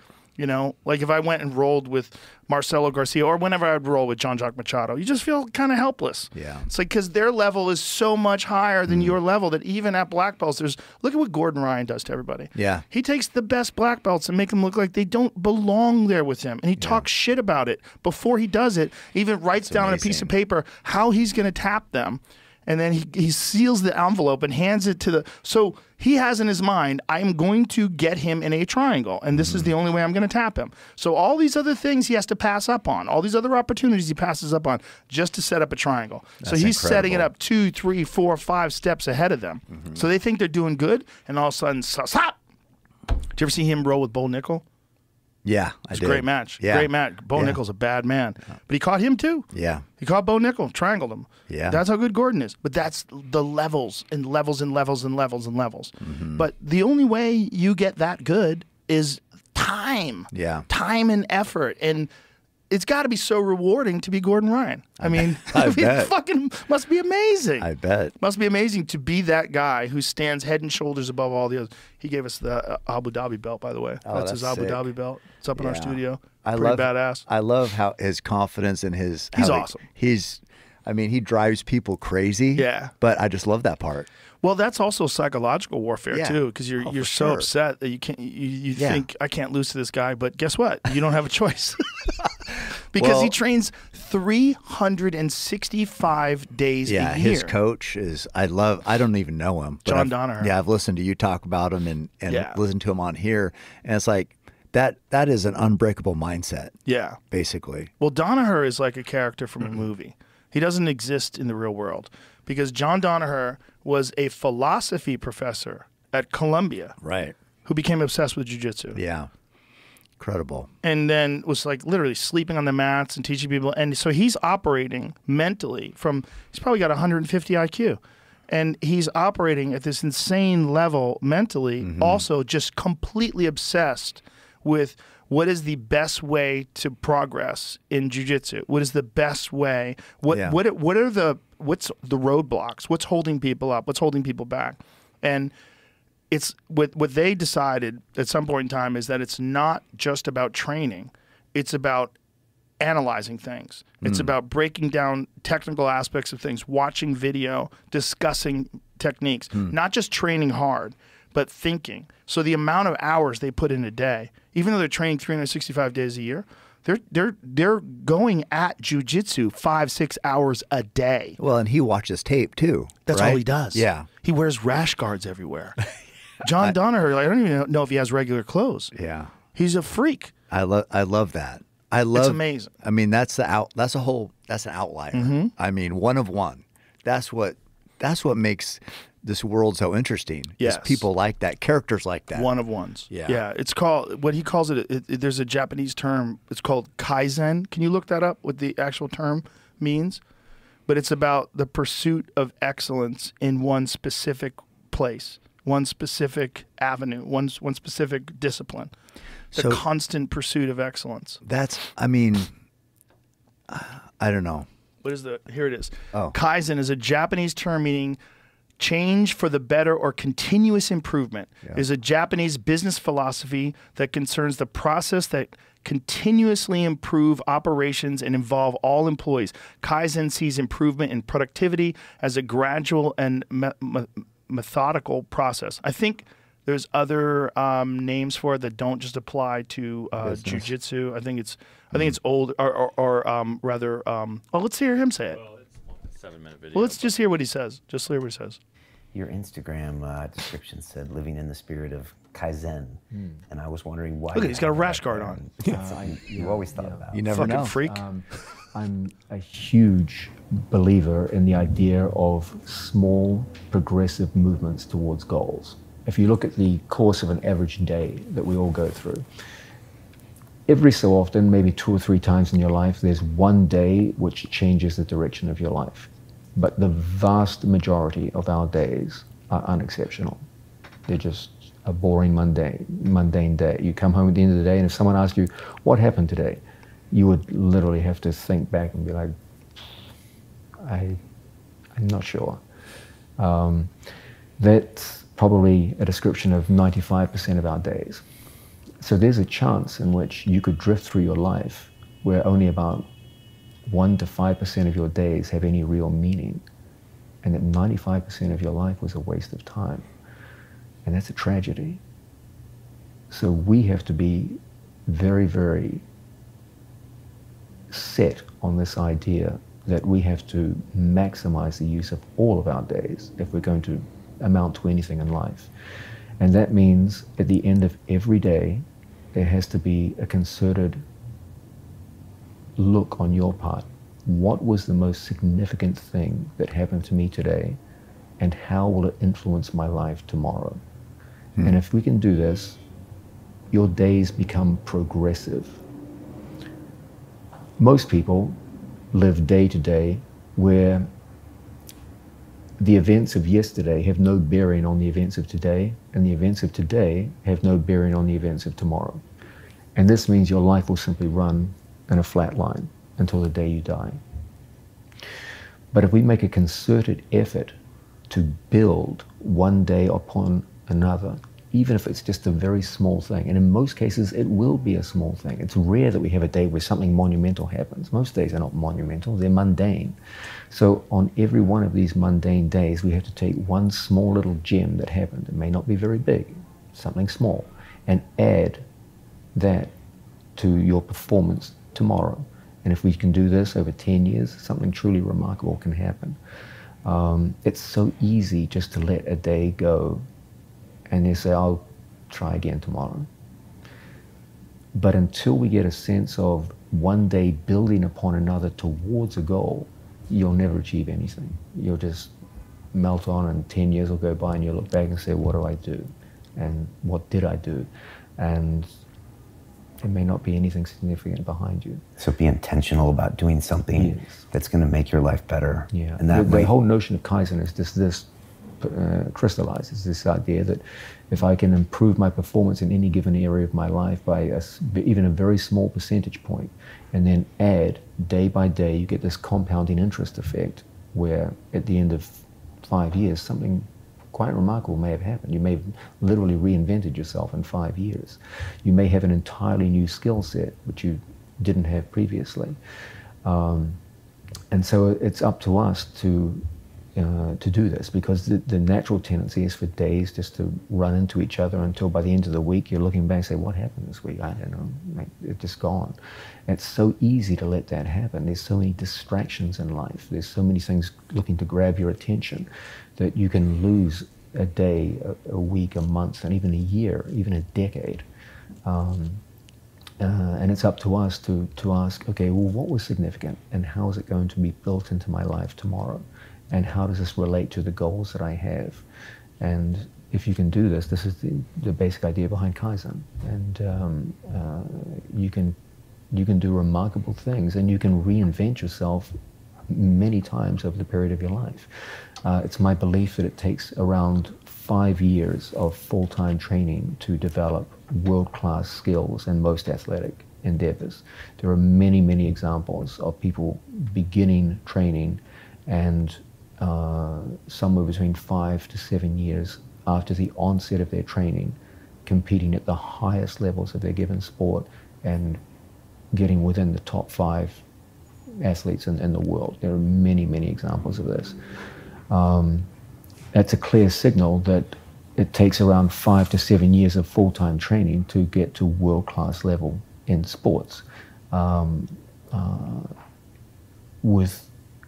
You could extend that into other areas of life. You can become, in the same time it takes you to win an Olympic bronze medal, you could have become an outstanding day trader. So think about it, 5 years is not a long time.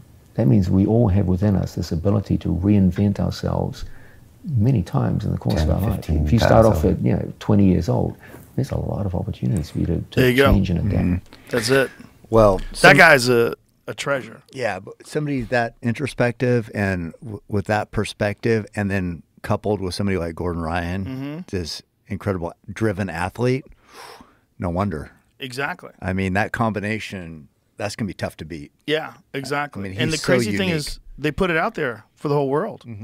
Like, this is what we're doing. Like, you could do it too. And the thing is, it's so difficult. The dedication. To apply. It's also the focus, to maintain that focus constantly, and to have this idea that I need to review all the things I'm doing to make sure I'm doing them better. Yeah, that mindset, that's very, very difficult. I mean, he's like, on such a higher level than most people. That's what I keep thinking about, like with Huberman talking about hunting. It's like, because I always think about what I'm passionate about is hunting, right? How can I understand my place in the mountains and as a predator and a bow hunter? How can I get better? How can I get more in tune? And I'm always like, because it's so easy to be out there, and I mean, you are immersed in it, and you're in it, and you're trying to feel the wind, the ground under your feet. You're trying to like be so in tune, but I'm like, God, is there another level of consciousness that maybe I just don't understand, and I want to? Right. Because I want to be I want to continue. I learn something every time, and I'm sure you do too out there. But it's like, I mean, I don't know. I want to be the best I can be. Yeah, and I think that also comes with many, many days hunting. Mm-hmm. And this is a thing that becomes controversial. But people say, oh, you should only hunt what you eat. But I think you should hunt as much as you can, and there's plenty of people that you could give that meat to, as long as it's legal. That's what I do. I agree with what you do. Yeah. And I know it's controversial, but I don't think they're right. I think you're right, because your success in the field is unparalleled, and I think there's a reason for that. And it's because of this intense dedication and drive that you've been doing it for so long, but you're still so focused on it. You're not relaxed about it at all. Like, you and I have had so many conversations about hunting, and you've been hunting for what 35, 40 years, whatever it is. When you and I talk, it's like you're fucking locked in all the time about this. I'm going to try this. I'm doing this now. I've decided that this is a new thing. I've found this improvement. I made this small adjustment in this and that, and then I learned this in this last hunt, and this was a thing that came up. Like, the elk that you shot in Utah, perfect example.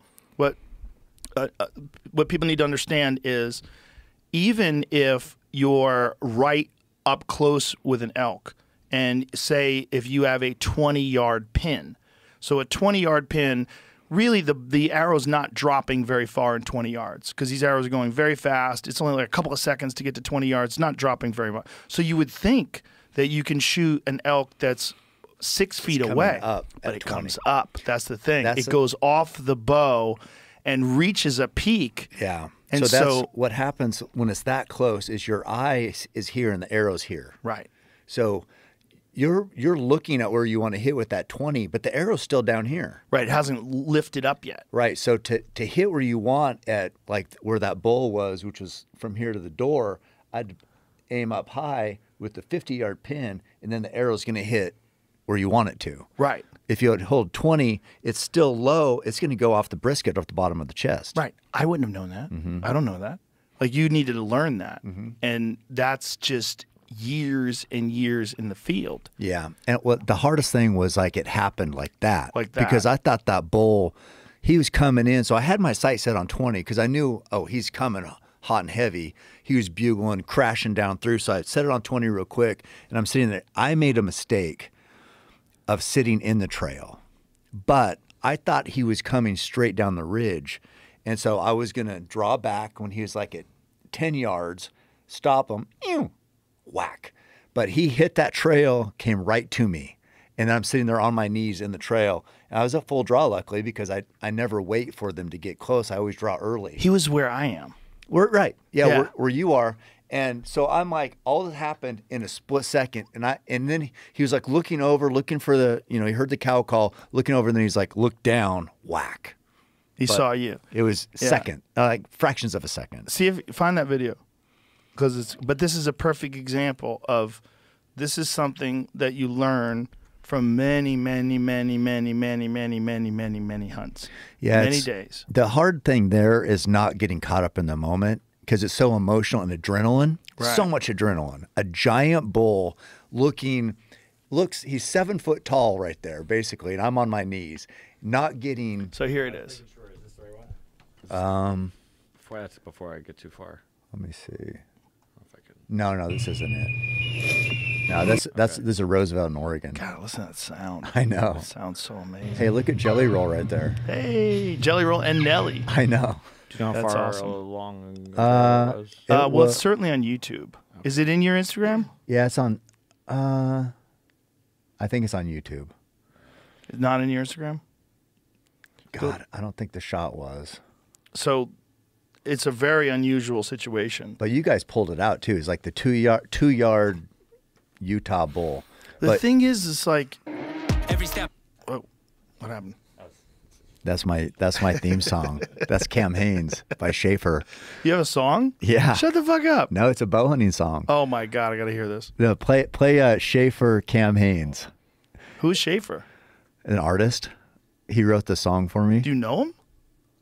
I think I did meet him at Utah Hunting Expo. But he wrote this song, and I said something about it, and I'm like, well, man, if it's good, I could just have it on to start my lift run or the month in the mountains, or my videos. Oh, the podcast. That's what it was. An example of how your passion can change your life, even if that passion is something as obscure as bow hunting. Bow hunting changed my life. Your passion, whatever that may be, can change yours. The mountain that raised me, they call me crazy because I can't handle the way that I live. I am the apex, I am a monster. When I am hammering, I do not quit. I got it from Cam, I made up my mind. I'm about to be better than I've ever been. What is the difference between me and you? I'll die a legend before I give in. It's like every step I take, I move my truth. Every time they tell me stop, I use. Every comment, hate, that makes my fuel. Gather up my energy and boom. I hear them talking, saying the way that I move is so reckless. That is a part of my mind I've been blessed with. Giving my blood, so I am relentless. My fault. They want someone to blame. They sent their hate. It fuels my pace. I am Roy Tough. I am the change, the fuel in dirt. Feeling like Cam Haynes. That's pretty badass. Give me the mods, nobody wants. You got your own song, son. Yeah. So that anyway, I have it on to start my podcast. Nice. Yeah. Wow. But Schaefer, he had the Roy Tough in there. I love that. But yeah. Well, one of the cool things about Texas is that you can hunt pigs any day of the year, and they actually need you to do it. And it's that important. experience. Oh, it's so important. That experience. So that's what. Yeah. Oh, here it is. Oh.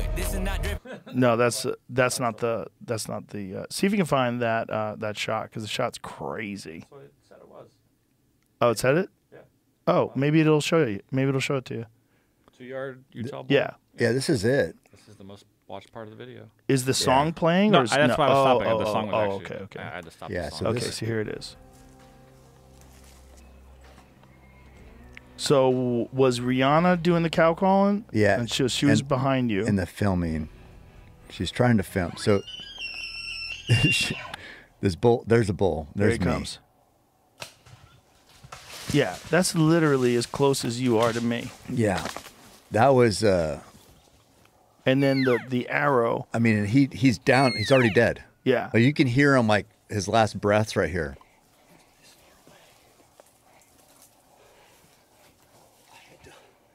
I mean, he's looking right over the top of me. Like I was right there, and I'm like this, and I just had to shoot him in front. Fucking smoked him. I like this part. She's so excited. I just fucking called you in a bull. I just fucking called you in a bull. She's like, I called you in a bull. And I'm like, what? I called you in a bull. And I'm like, okay. Can you see him? Yes. You good? He went down like instantly. Yeah, 30 yards. Which in a bull's pace is like literally 3 or 4 seconds. Yeah. I mean, it was crazy how fast he died. But Well, that went right through his heart. The shot when you pull the arrow out. Let's see if you can find the image on Instagram. You can see the heart. Yeah, this is where it was. And I saw him coming right here. And so I went down and I drew like this. And then he came and he's running right at me. I was right here. And you see, I hit him right here. And there's blood. This went all the way to right there in the front of his chest. Self-defense, basically, because there's no other trail. He was looking over the top. Rihanna was down there filming and cow calling. You could have got trampled Right over the easily. top. And it was like, I shot from there to right here. Look at this blood right here. And had to hold my 20 up here to hit him right in the chest, almost full penetration. Then he started bleeding right there, and you see on that tree. Wow. I mean, he just gushed, and he went right to where true it is. Perfect shot. He went. Like he when you made want it to talk about lethality and a quick ethical Seconds. kill, seconds. See if you can find the image on Instagram. It shows the heart with the arrow poking out of it, which is wild because it's got this Grim Reaper carnivore, which is this massive 4-blade broadhead that just goes through the. There it is, right there. It's on a video. Is it? Yeah, I can't control that. Oh, it's okay. You could play it, and he's holding think up it's the right heart. here. There it Yeah. is. You could literally see the arrow poking out of the heart right there. That is wild. I mean, that was a perfect shot. Yeah. So that arrow broke. You saw I was Yeah. holding it broke, but that was left in the heart right there. Crazy. Yeah. I mean, that's what we want. We want those animals. You know, we're trying to offer a merciful death. That one in seconds, 30 yards. He didn't know. He didn't know anything. Yeah. You know, his just lost blood pressure, done. Yeah, that was as merciful a shot as you could ever give. Yeah, and as you mentioned earlier about the meat, so you know, yeah, I killed 4 bulls this year, and I don't want anybody to ever think that any of that meat is going to waste. I mean, there's so many people who love wild game meat, especially now when people are more conscious about where their meat's coming from, and to get something that I killed, I took care of myself. You know, we know exactly where it came from. That's valuable. That means something. And it means something, you know, when people, you know, as we say, people go order a burger or a steak or whatever, they get full and they say, I'm stuffed, I had too much bread, I'm done with this. So half that steak goes back to the kitchen. That was a fucking life. Right. That life doesn't mean shit to you, but that bowl right there, that means a lot to me. Right. And when I give that meat to somebody, that means something. Right. This is like, oh yeah, this is a bull I killed in Utah. I hope you like it. That fucking means something. You're not going to you're not going to throw that shit in the garbage because you're full. Right. It means too much. Yeah. There's reverence to it. So yeah, I kill multiple bulls, but that is the greatest part of being a hunter and a provider is sharing that with your community. I love giving it to people. I give meat to a lot of people. And I love seeing the images. They send me pictures of like, hey, look, I cooked this. It's awesome. It's the best. It's cool. And then, you know, it's so delicious too. I mean, wild game, I've said it so many times, but if you could try some of the elk that I cook, you'd be like, oh my God, where can I get this? Yeah. Well, you got to go hiking. You got to learn how to shoot a bow or a rifle. You have to find someone who's willing to teach you. You have to put in work. What I love about, I mean, there's so much I love about sharing our lifestyle, but when I have people come in for the lift, run, shoot is they train with me, they learn how to shoot a bow and everything, but then we always have elk chili. Oh, nice. And like Huberman came in, I think he had 3 bowls of it. And I'm like, yeah, this shit is fucking fuel. This is real fuel. Yeah. You know, and this is a bull I killed. You know, I think that was from the Arizona bull this is actually, the last time I had my bling on, Tanner made this. Oh, that's from the ivories. So he filmed that bull I killed. And it was the biggest bull he's ever seen, you know, giant bull. And so he made a necklace for himself and made me one. Last time I had the CH gold bling. So now I'm like, well, we'll offset that with an ivory. But well, you know, elks used to have tusks.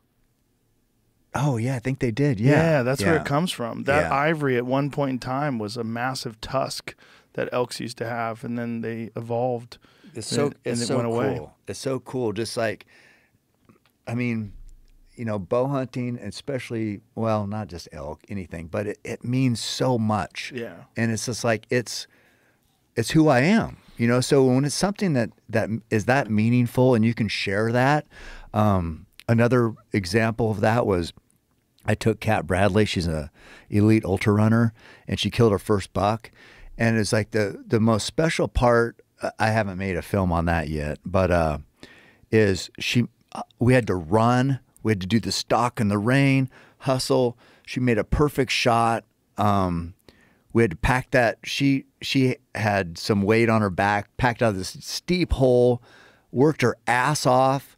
It was just like the perfect hunt. Then we took care of the meat, did everything, got up the next morning. We're in this little cabin and made tenderloins, cut that up, cooked the tenderloins, eggs, hash browns, and bacon. And it's just like, after working your ass off on a hunt, killing a buck, having a meal like that, listening to old country music radio, just like crackling on this AM radio that was in that cabin, it's like, I don't know if there's anything I'd rather do in life. I swear to God, people could offer me anything and I'd say, I'd just rather have this morning right here, this experience. Yeah, it's because it's earned. It's real. It's real. Yeah. And when we were out there in the mountain and standing and we were fucking soaked, it was pouring. She killed this buck. And I had, me and my buddy Kevin broke it all down, gutted it. We had to actually skinned it and quartered it up right there to pack it out because it's in such a hole. But I'm like looking, and we're just soaked and freezing, and I'm just like, this is life. This is how life is supposed to be. All this other bullshit, all this around here, that's not fucking real. This is real. Right. Out hunting, Primal. killing what you're going to eat, and packing it out of the mountains. That's fucking real. And earning it. You earn that. And it's everything else is like a distraction over real life. That's why that buck is on the table. That's the first animal I killed. With Steve in Ranella. Montana. Yeah. I remember that just from hearing you talk about it and how meaningful it is. Your first buck in Montana, and you didn't make a great shot, did you? Yeah. It was a good shot, but I had to do a follow-up Right, shot. yeah. He went down, Right. but he was spined. Oh, okay, that's what it was. And yeah. I made a follow-up shot. And you could see the follow-up shot on the video where it's like the intensity and But the I emotions remember of the moment. I haven't even seen that I Yeah. haven't seen that show, but I remember that's stories you remember because that's real. Yeah, it's real. And you ate that. Yeah. Didn't you guys cook it and Oh eat it yeah, out we there? ate it that night. We ate the liver with onions that night while Brian Callen pulled thorns out of my thigh because when I got down prone to make the shot, I laid down right on a cactus. And I just cactus thorns all over my leg. Like I had like fucking 40 thorns in my leg, and it was hilarious because like we're by the campfire and I'm going like this. I got my pants down and Callan's got fucking pliers and he's pulling thorns out of my legs. We cooked the liver. We ate the liver that night, and then we went back because we shot it late in the afternoon. So we gutted it, hung it, got the organs out, and then brought the organs back to the campfire and cooked the liver that night. And then we went back the next day, cut the buck down in the morning, and then ate it for dinner that night. And then when we were eating it, I was like, "This is what I'm doing now." That changed your life, didn't 100%, 100%. But it's so hard to get someone to get you to do that. It's so hard. First of all, it's so hard to find someone who has the knowledge, who's willing to take you and teach you. Like, and I'm forever in debt to Steve and to you for doing that. But to also to want to do that and to have, I mean, we were camping. It was 9 degrees outside. It's fucking freezing in Montana. You know, we're on the Missouri Breaks. It's you're just walking through these intense canyons. But it was so difficult that when we did have success, the feeling of elation and joy, it's very difficult to describe. A lot of people, they see these videos of a hunter making a shot, then going like, yeah! And they go, where is the spirituality? Where's it like, you don't understand how hard it is to do that. And the joy is in the fact that you made an ethical shot and the animal is down. Like I had a hard hunt in California. We went like 5-6 days, put in tons of miles every day, 10 miles, 8 miles, 11 miles, going through the mountains. And then when I finally shot that bull and he dropped, and he was dead in 10 seconds. It was like a perfect shot. I fucking cheered so loud that Evan and Cody, the guys like Evan Hafer from Black Rifle Coffee, who was hunting with me, they were on the other side of the mountain and they heard it. Heard you? Because I just went, whoa! Yeah. And then, me and my friend Biscuit, we hugged, and it was like, holy shit, man. Yeah. We did it. We did it. And it wasn't like, I'm happy that this animal is dead now. It was like, no, we were successful. I know how hard it is to do, difficult to do. There was so much adrenaline and tension involved that I had to make a great shot, and I did it. And so all that hard work all paid off at the end. It's like all the reps all year. It wasn't just that hunt. Yeah. It was like all the reps, the thinking about it, the envisioning that moment. I think about it all the time, dude. I think about it when I'm at the UFC. I'm at the UFC, I'm about to call a fight, and I'm thinking about like perfect shots. I'm thinking about shooting in between branches of trees. I'm thinking about like wind and fucking angles and well, I mean, it means so much to me. Like, so on that deer hunt that I took Cat on, there's access to this timber company land. I pay for that, right? So I'm paying $4,500 each, and I take 2 people, and it's just like I don't even care if I don't even tell them it costs money. Right. I just want to do it because I just want to be out there with somebody, a new hunter, and share my world with them. Yeah. And I pay just so I'm like, no, I can take them. We can, I can expose them to the hunting lifestyle the way I want to on this. It's Weyerhaeuser land, this timber company land, and maybe it'll change our life. Maybe it won't, but I know I'm going to gain from sharing that with somebody, and that means everything to me. I just, you filmed it too, which is awesome. Yeah, which is great. So people can watch it and see like the real moments that you guys had together. And even if she never does that again, that experience she will keep with her forever. If that hunt that I had with Rennell was the last hunt I ever had, I would still be telling people about that today. Yeah, it was awesome. We were in the campfire. We're freezing our asses off, like eating this animal that we had just shot and eating it, cooking it over a campfire, and it was so satisfying. Yeah, it ignites a part of your DNA that you didn't know existed. There's a hunter-gatherer aspect to whatever it means to be a human that kept us alive for thousands and thousands of years, and that's inside you. Yeah. And you don't know it's inside you until you put an animal on the ground, you eat it, and you're like, oh my God. It's like, the way I describe it to people, most people have been fishing. There's a feeling you get when you catch a fish. When you hook the line, you're like, whoa! When you feel it fighting. It is inside of you. Yeah. That like, this is going to feed me and my family now. This is going to feed my loved ones. We're going to survive. And that's why it's so exciting. Because it ignites this thing that was imperative for human beings to make it to 2023. You might be able to go to fucking H-E-B and just buy a ribeye. That's great. Nothing wrong with that. Yeah. But the reality is, that was not always the case. And for us to get to 2023, it had to be people that were doing that shit with bows and arrows that they made themselves. They had to knock rocks to make this. Where's that from? Right there. Right here. Yeah. This is a real fucking arrowhead that the Comanches used. From right here.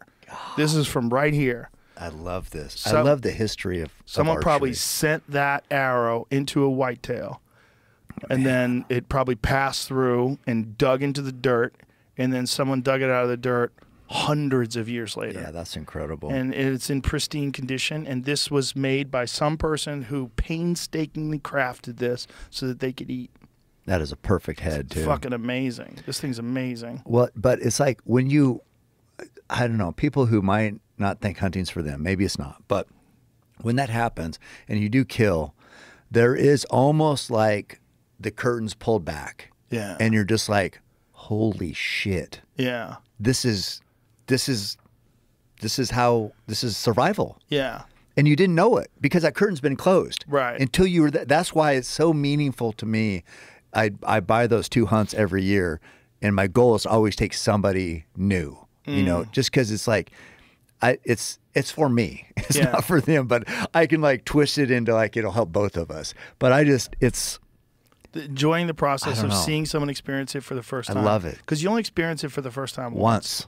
I love it. Once. And Kat was perfect for that because she got it. You know, it meant so much, and like that's what you want. Because well, obviously she's someone who understands sacrifice and hard work. Yes, definitely. More than anybody. Yeah, and it was I'll never forget it. I seriously think it was the best hunt of my fall. That's awesome. I mean, I had awesome. some great hunts, but that's just what hunting. That's the power of hunting. Yeah, and being part of I don't want to say tribe because like people throw it around, but that's a good word. I think bow hunters, the ones who aren't cunty, they are a part of a tribe. Even the ones who are cunty, they're in the tribe. They just have ego problems. Yeah, it's just wasted energy. Yeah. It's wasted energy. Like if you want to be upset at someone, be upset at the people that litter. Yeah. Be upset at the people that leave garbage at their camp.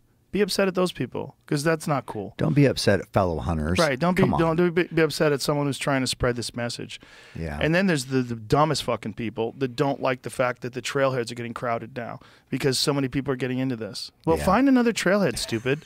There's a lot of trailheads. You can go all over the place. You can just, with a little bit of research, there's all these maps, there's Onyx Hunt and Go Hunt and fucking Hunt and Fool. There's all those places you can get resources to find different places to hunt at. The reason why people like that get a little traction is because there's a lot of people who don't kill every year. Success is, it's most people fail. So when people fail, they're looking for an excuse. So if this guy or whoever it is gives them an excuse like, oh yeah, it's too overcrowded because of Joe and Cam talking about it, all of a sudden they're the victim. And like they got other victims who weren't successful. So like, yeah, we're all the losers. We can gang up together and talk shit about these guys. Dude, we get that here in Austin. There's local Austin comics that hate on the mothership because the mothership has brought in 15 world-class comedians into town. It's harder for them to get spots now. Guess what, stupid? This is the greatest opportunity you've ever had in your fucking life. If you rise to the occasion, we'll put you up and make you famous, bitch. Like, come on, man. We want you to be good. We don't want you to be floundering in this fucking this area of mediocrity that you've been existing in for so long. Like, yeah, the big boys are in town. Yeah. Like, it's good. It's good for everybody. And people with hunting, they like to talk about that everybody should have the same opportunities. It's like almost like making it hunting socialism. Yeah. You know what I mean? Right. And so, well, if you work your ass off, shouldn't you get better opportunities than somebody who doesn't do anything? Of course. I mean, but if, and also the guy who kind of coins this thing about whatever, everybody should have the same opportunities. It's like he has a great job, gets tons of vacation. Doesn't he have an advantage over a guy who works in a mill who gets fucking 2 days off a year? But there's a lot of people that complain. But yeah, I know what you're talking about. Yeah. It's just complaining is a normal part of human life when you're looking at other people's success and trying to find flaws in it. But it's very bad for you. And that's what people don't understand. It's not productive. It doesn't help you. And you could disagree or agree with people's approaches. You could think that everyone should only hunt on public land. You could have all these ideas, and you could debate those opinions, and you're more than welcome to. The problem is when you look to criticize instead of look at the good side of things. There's a lot of good to this. There's a lot of good to what you do. It's more good than anything. I see no negatives. The educating people about the value of this is very good. And during COVID, that's one of the real times where people realize, like, hey, this food chain's kind of fragile. Like, I went to the supermarket. There's no fucking food. Like, Duncan texted me. He was at a supermarket in North Carolina where he's living, and he's like, dude, there's no meat. There's no fucking meat. He goes, I got to learn how to hunt. I was like, wow, that is a moment when you have children and you have a family and you start realizing, like, we might not have nutrition. No. And they're looking at you and you're the leader of the family and you're like going, what the fuck am I going to do? Right. And now you realize, like, oh my God, I need another skill. I'm susceptible. We're all vulnerable. Yeah. And, you know, obviously for the most part, we're not. Obviously for the most part, we do have supermarkets, we do have food, and that's all great and everything. But we're trying to tell you that there is another way that's vastly more rewarding. It might not be available to you because you might not have the time. You might have a job that requires you to work 51 weeks a year. Then you have a family and a lot of obligations. And I understand. But don't hate on people that can. Yeah, exactly. It's stupid. It's just a waste of your time. It's a waste of everybody's time. And you're just going to get a bunch of losers that like you. Yeah. Because they're going to be like, yeah, socialism's awesome. I know. Yeah. It's crazy. It's, I don't know. I mean, it's one reason why if we can educate people like when Andrew comes or like the other, quote, outliers who I've had on who might not be hunters but can go and take the lessons archery teaches you, and maybe we talk about hunting and then they go back to their peer groups or whatever it is, their constituents, and they're saying, well, actually, I did learn this about hunting. And so and your podcast has done that, obviously, you know, educated so many people who don't know anything about hunting on the benefits to it. But it's I don't know, it's so important. And we're not saying everybody needs to hunt, but just have a honest take on it. Yeah, and I think that there's real value in doing something that's very difficult, whether it's hunting or ultramarathon running or jiu-jitsu or whatever it is that you choose to approach. There's real value in doing difficult things. And the thing about bow hunting that makes it so special to me is that it requires so much of you. And so that when you are successful, it's so rewarding. It's insanely rewarding. It's rewarding on a different level that most people don't understand. And many people never get to experience in life. They never get to experience that moment where you have to make this split-second decision and you're drawing on an animal and you have one arrow to make this happen. Yeah. You have one arrow and it might be 65 yards away and that fucking pin's moving around. You got to settle that pin and settle your heart rate and you have to be confident in your training and then release that perfect arrow. And when you watch it, to this day, one of the happiest moments of my life was you and I in Utah. I know. Is the that picture photo right out that we here. have right out here. That photo with that elk was 67 yards, and you're like, draw back, take him, buddy. And it just, you see that arrow with that lighted knock just sail and schwap and hit perfectly. Oh, God. And, you know, if you didn't know how much that meant and how much pressure that was and how much was riding on it, we were like smiling and hugging and I love you. Yeah. And like, if you didn't understand, you just look at that and go, what is wrong with these guys? Right. Right. But there's so much riding on it. Yeah. And so it's just that, you know, you achieve this monumental goal with somebody, sharing it with people you care about, because Colton was there too. Yeah. And I mean, until you've been there, you probably shouldn't criticize, because if you were there, you'd understand. It's hard for people to understand also because a lot of people's exposure to hunting has been hunting television shows. Right. So if you watch a television show, basically they're preaching to the converted already, and they're doing these shows for other hunters and who are going to understand this, and they're condensing a 7, 8, 9 day trip into 22 minutes. Mm-hmm. And out of those 22 minutes, like there's 35 seconds, 45 seconds of the shot and the animal running away and then dropping and then everybody cheering. Yeah. And it's just a disproportionate experience for people that are watching it. You're not getting how hard it is. You're not getting the 8-10 miles in the mountains with elevated heart rate and how exhausted you are at the end of the day when your legs feel like rubber and you're pounding electrolytes and you're fucking eating like a starving person, and then you look at your watch like, I better go to bed right now. I'm I got to get up at 5. 4 hours of sleep. Yeah, I got to go to bed right now. And then you get up and you do it all over again. You drink some coffee and you get out there and you check your sight, you check your bow, let's go. And people that have never experienced that, they're not going to understand it. But I think you do an amazing job of relaying it to people where they kind of get a glimpse without actually experiencing it. They kind of understand it from your passion, from your ability to explain it, your ability to like be like totally honest about the emotions and the feeling and the dedication, the hard work and what's required of it. It's not a fucking easy thing to do. And even rifle hunting is not easy. No. It's easier than bow hunting, but it is not fucking easy. No. It's hard.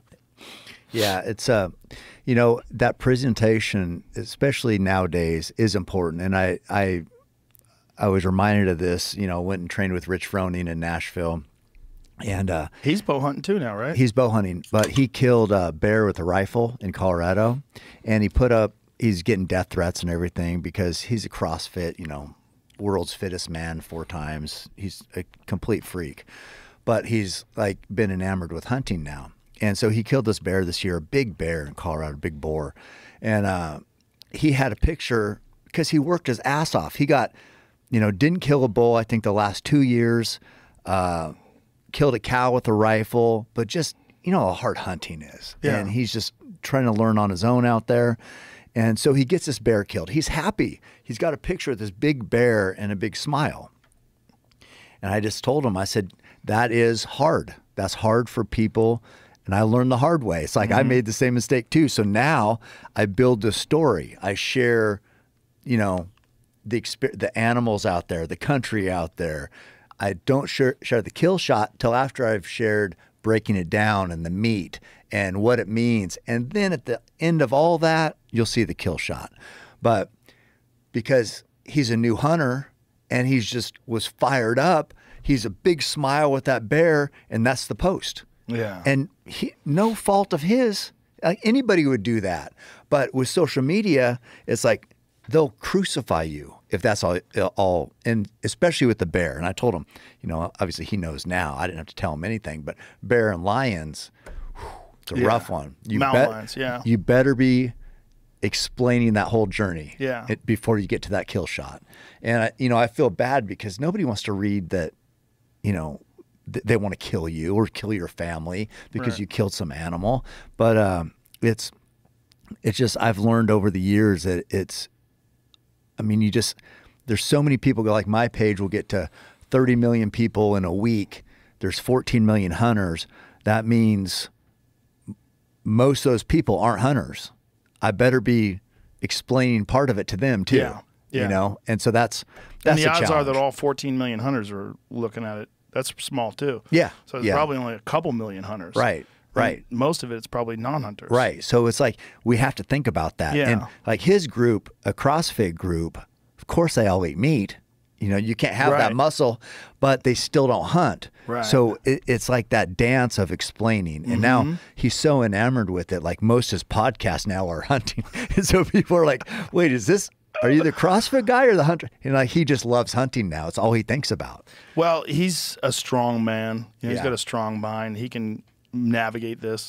But that is He's fine with it. He's it's fine. A great message, the way you describe the way you have a process for it. And I've seen your process evolve over the years. Yeah. Where you realize, like, okay, let me lay this out in the best way possible, where it's people are gonna really understand as much as they can from social media posts. Right. Because without a podcast and people talking, without videos of you actually being, and the video literally should be 8 days long. You know, Yeah. the video literally should be To the get amount of time. an accurate Yeah. portrayal. Yeah. Or at least a day. Like you should see like what's involved in the stock and all that stuff. Like nobody would want to watch it because it fucking takes forever. Yeah. Everybody wants to cut to the chase. Yeah. Like when does the elk come into the canyon? When did you see it? When do you make the stock? But yeah, like even that, most people wouldn't show, like on that bull I killed in Arizona, I hit a little back and I caught the lung and the liver, and he went up and I thought he was going to go die right there. I thought at first it was perfect till I reviewed the footage, but I had to shoot him again. Most people making hunting TV wouldn't have showed all that. Right. They would have showed the one shot, went up to the animal dead. yeah. I wanted to show that, you know, it was like killing me seeing that animal not dying like that, and then a bear walked right below him, got him up. He was on the verge of death. A bear got his adrenaline jacked up again, and then he moved off like 30 yards, and I'm just like, God, it was just killing me. So I took my boots off, snuck up there to 72 and shot him, but that was real. Yeah. And most people don't see real because we've watered down what we show on TV to make it fit this, made a good shot, animal died after 50 yards and seconds. That doesn't always happen, unfortunately. Well, and also like just the consumption of meat in general. Most people have never been to a slaughterhouse. Most people have never seen it, including me. I've never seen a cow get a bolt in the head. Yeah, it's terrible. And I've eaten so many cows. It's terrible. The process used to be absolutely normal. If someone saw that you had venison and you described the kill, they're like, yeah, that's what you do. That is how you get venison. That is the only way to get our meat.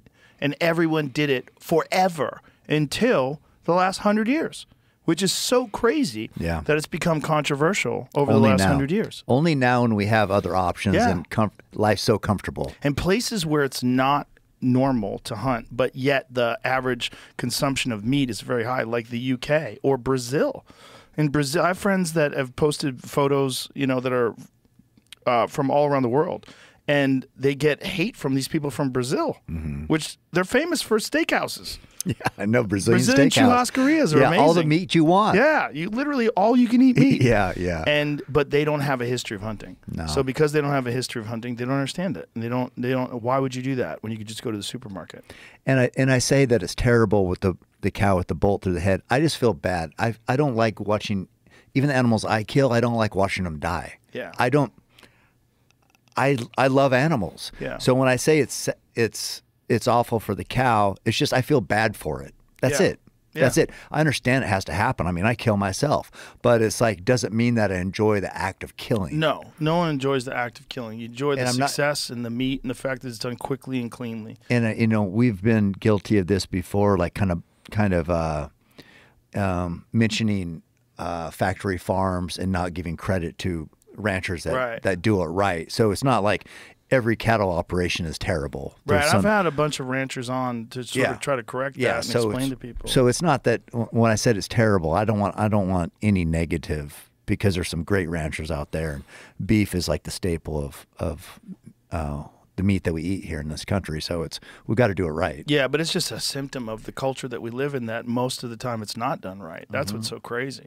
What's so crazy is people like my friend Will Harris, who runs White Oak Pastures. Yeah, I Georgia. saw that book right there. Yeah, he's amazing. And that guy really, really put in effort It took him 20 years to convert his family farm from an industrial farm to a regenerative farm. It took immense resources and time, and they knew it was going to make them less money, and he still did it.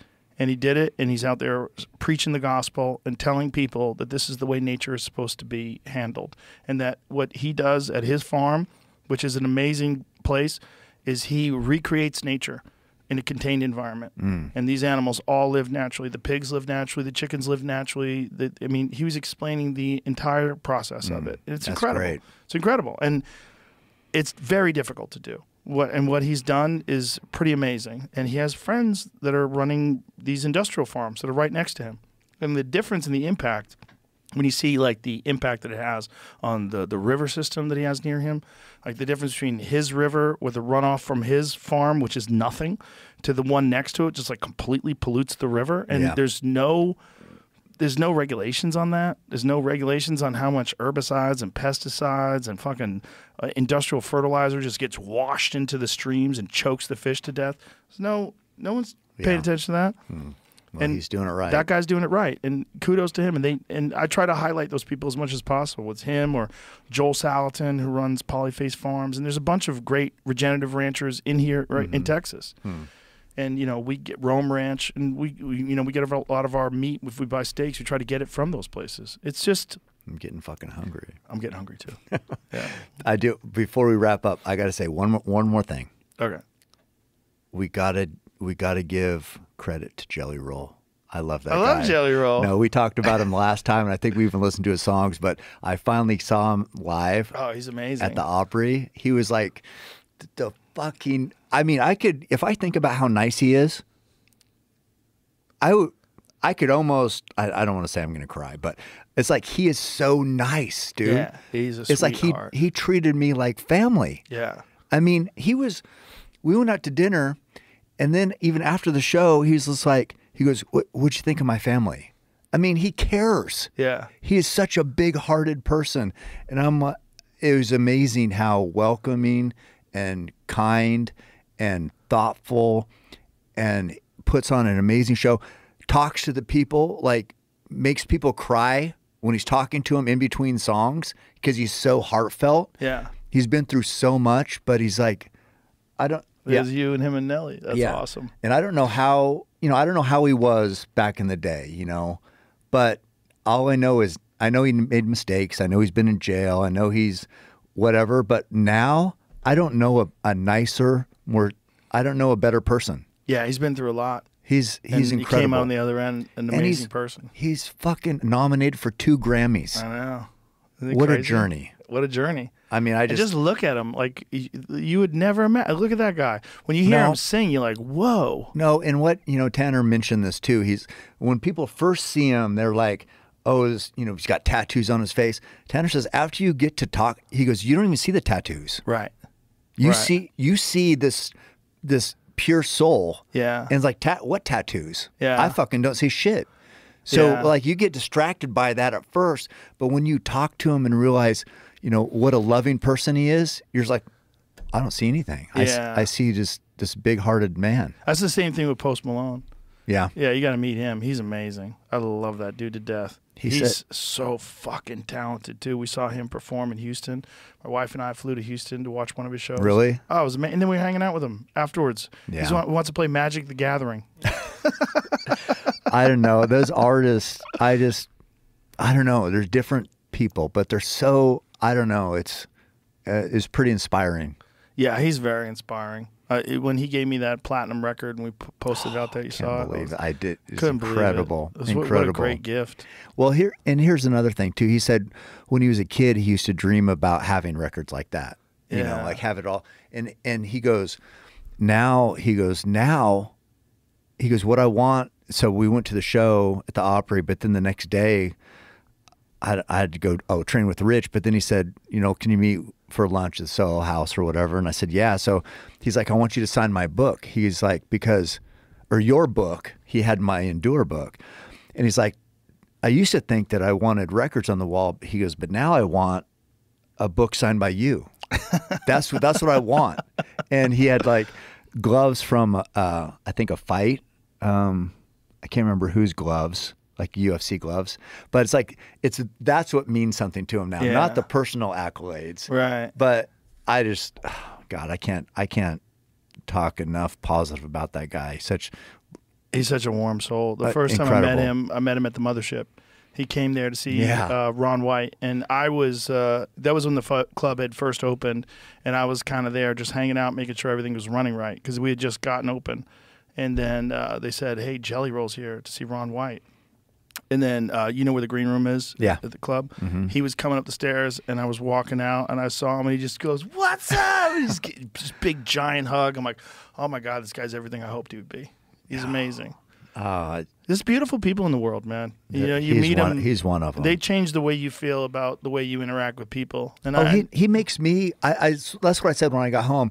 It makes me want to be a better person. Yes. Because I saw how he treated everyone. Like there'd be people on the sidewalk, and there'd be like these little old women or not old, probably my age. Fuck, what am I talking about? But like caught off guard, like, oh my God, Jelly Roll's here. And he's like, what's up, mama? How you doing? How you doing tonight? Give him a big hug. Yeah. Just like looking him in the eye and just the sweetest person, just some person walking by. Yeah, because that's a guy where life gave him a fucking terrible hand and he got through it and he came out on the other end and now he's amazing. Now it's like this amazing journey that he can like really truly appreciate every aspect of it, and he's so good at expressing that. He's so good at spreading that love, spreading that positivity, and it really does make you want to be a better person. It makes me want to be a better person. Both him and Post, they make me want to be nicer to everybody. I've never. And I try real hard to be nice to everybody. You do a great I try job. so hard. You do an amazing job, but it's like you don't do as good as him. No. It's like there's levels. There's levels to everything. It's just like I think his eyes are just so kind too. Yeah. Because it's like what I see, and we said this the last time, but like you see the pain. You see pain in his eyes still a little bit. Yeah. Or I do. Yeah. Or I don't know. You see it in his music. You hear it. You hear it for sure. You can't be that soulful unless you've experienced some dark times. I mean, there's some, there's some magic to the way he sings that I just don't. You don't get that from a trust fund, baby. No, you get that from a hard life, man, and coming out on the other side as this like beautiful creation of love and creativity, and that's that dude. That's the real thing, man. That's not an act. That's him, 24/7, and it's amazing, and it's very inspirational, and it's very good for everybody. It's good for everybody. It's good for everybody he encounters. He was like. He was so busy after the show, and they had to do promo stuff after the Opry. So we took off, and then he told me, he goes, I didn't get to say goodbye to Tanner. I took Tanner to the show and his girlfriend, and he's like, I said, I think you said goodbye. He's like, I didn't give him a good hug to say goodbye. And it's like, I mean, thinking about even that. I know. Just about my son. It's just there he is. See his speech at the end. Oh, did you Let's see play that? this. We could end with the speech because Okay. this speech is fucking incredible. I think it's queued up. You got a second, and I'm going to say a lot, and I'm sorry, but the quickest I can say it is thank you to the label, Stony Creek Management, John Loeb, Joe Jamie, you saved my life. Country Radio, what's up, baby? I got 1,000 people to thank you, but most importantly, my Lord and my wife. I love you so much. You changed my life, baby. Megan Parker, Haley, I love all y'all. We're friends. And Zach Brown, I think you are one of the hottest things on earth, not just country music. You deserve this as much as anybody else. I love you. I'm glad we're sitting there partying the rest of the night, baby. But most importantly, there is something poetic about a 39-year-old man winning New Artist of the Year. I don't know where you're at in your life or what you're going through, but I want to tell you to keep going, baby. I want to tell you success is on the other side of it. I want to tell you it's going to be okay. I want to tell you that the windshield is bigger than the rearview mirror for a reason. Because what's in front of you is so much more important than what's behind you. Let's party, Nashville! Fuck yeah. Fuck, Gives me he's a chills. preacher. That's what I told him. He's a preacher. I said, dude, if this music thing doesn't work out, you could be a preacher. 100%. You should, because we prayed before or at dinner and then before his show, and it was just like the most incredible prayer I've ever heard. And I'm just like, your calling might be to be a preacher. Well, he's kind of doing it through his music, and it's reaching more people that way. So powerful. Yeah. I love that guy. I love that guy too. I love you too. All right. Likewise. All Bye, right, brother. everybody. Thank you. Keep hammering.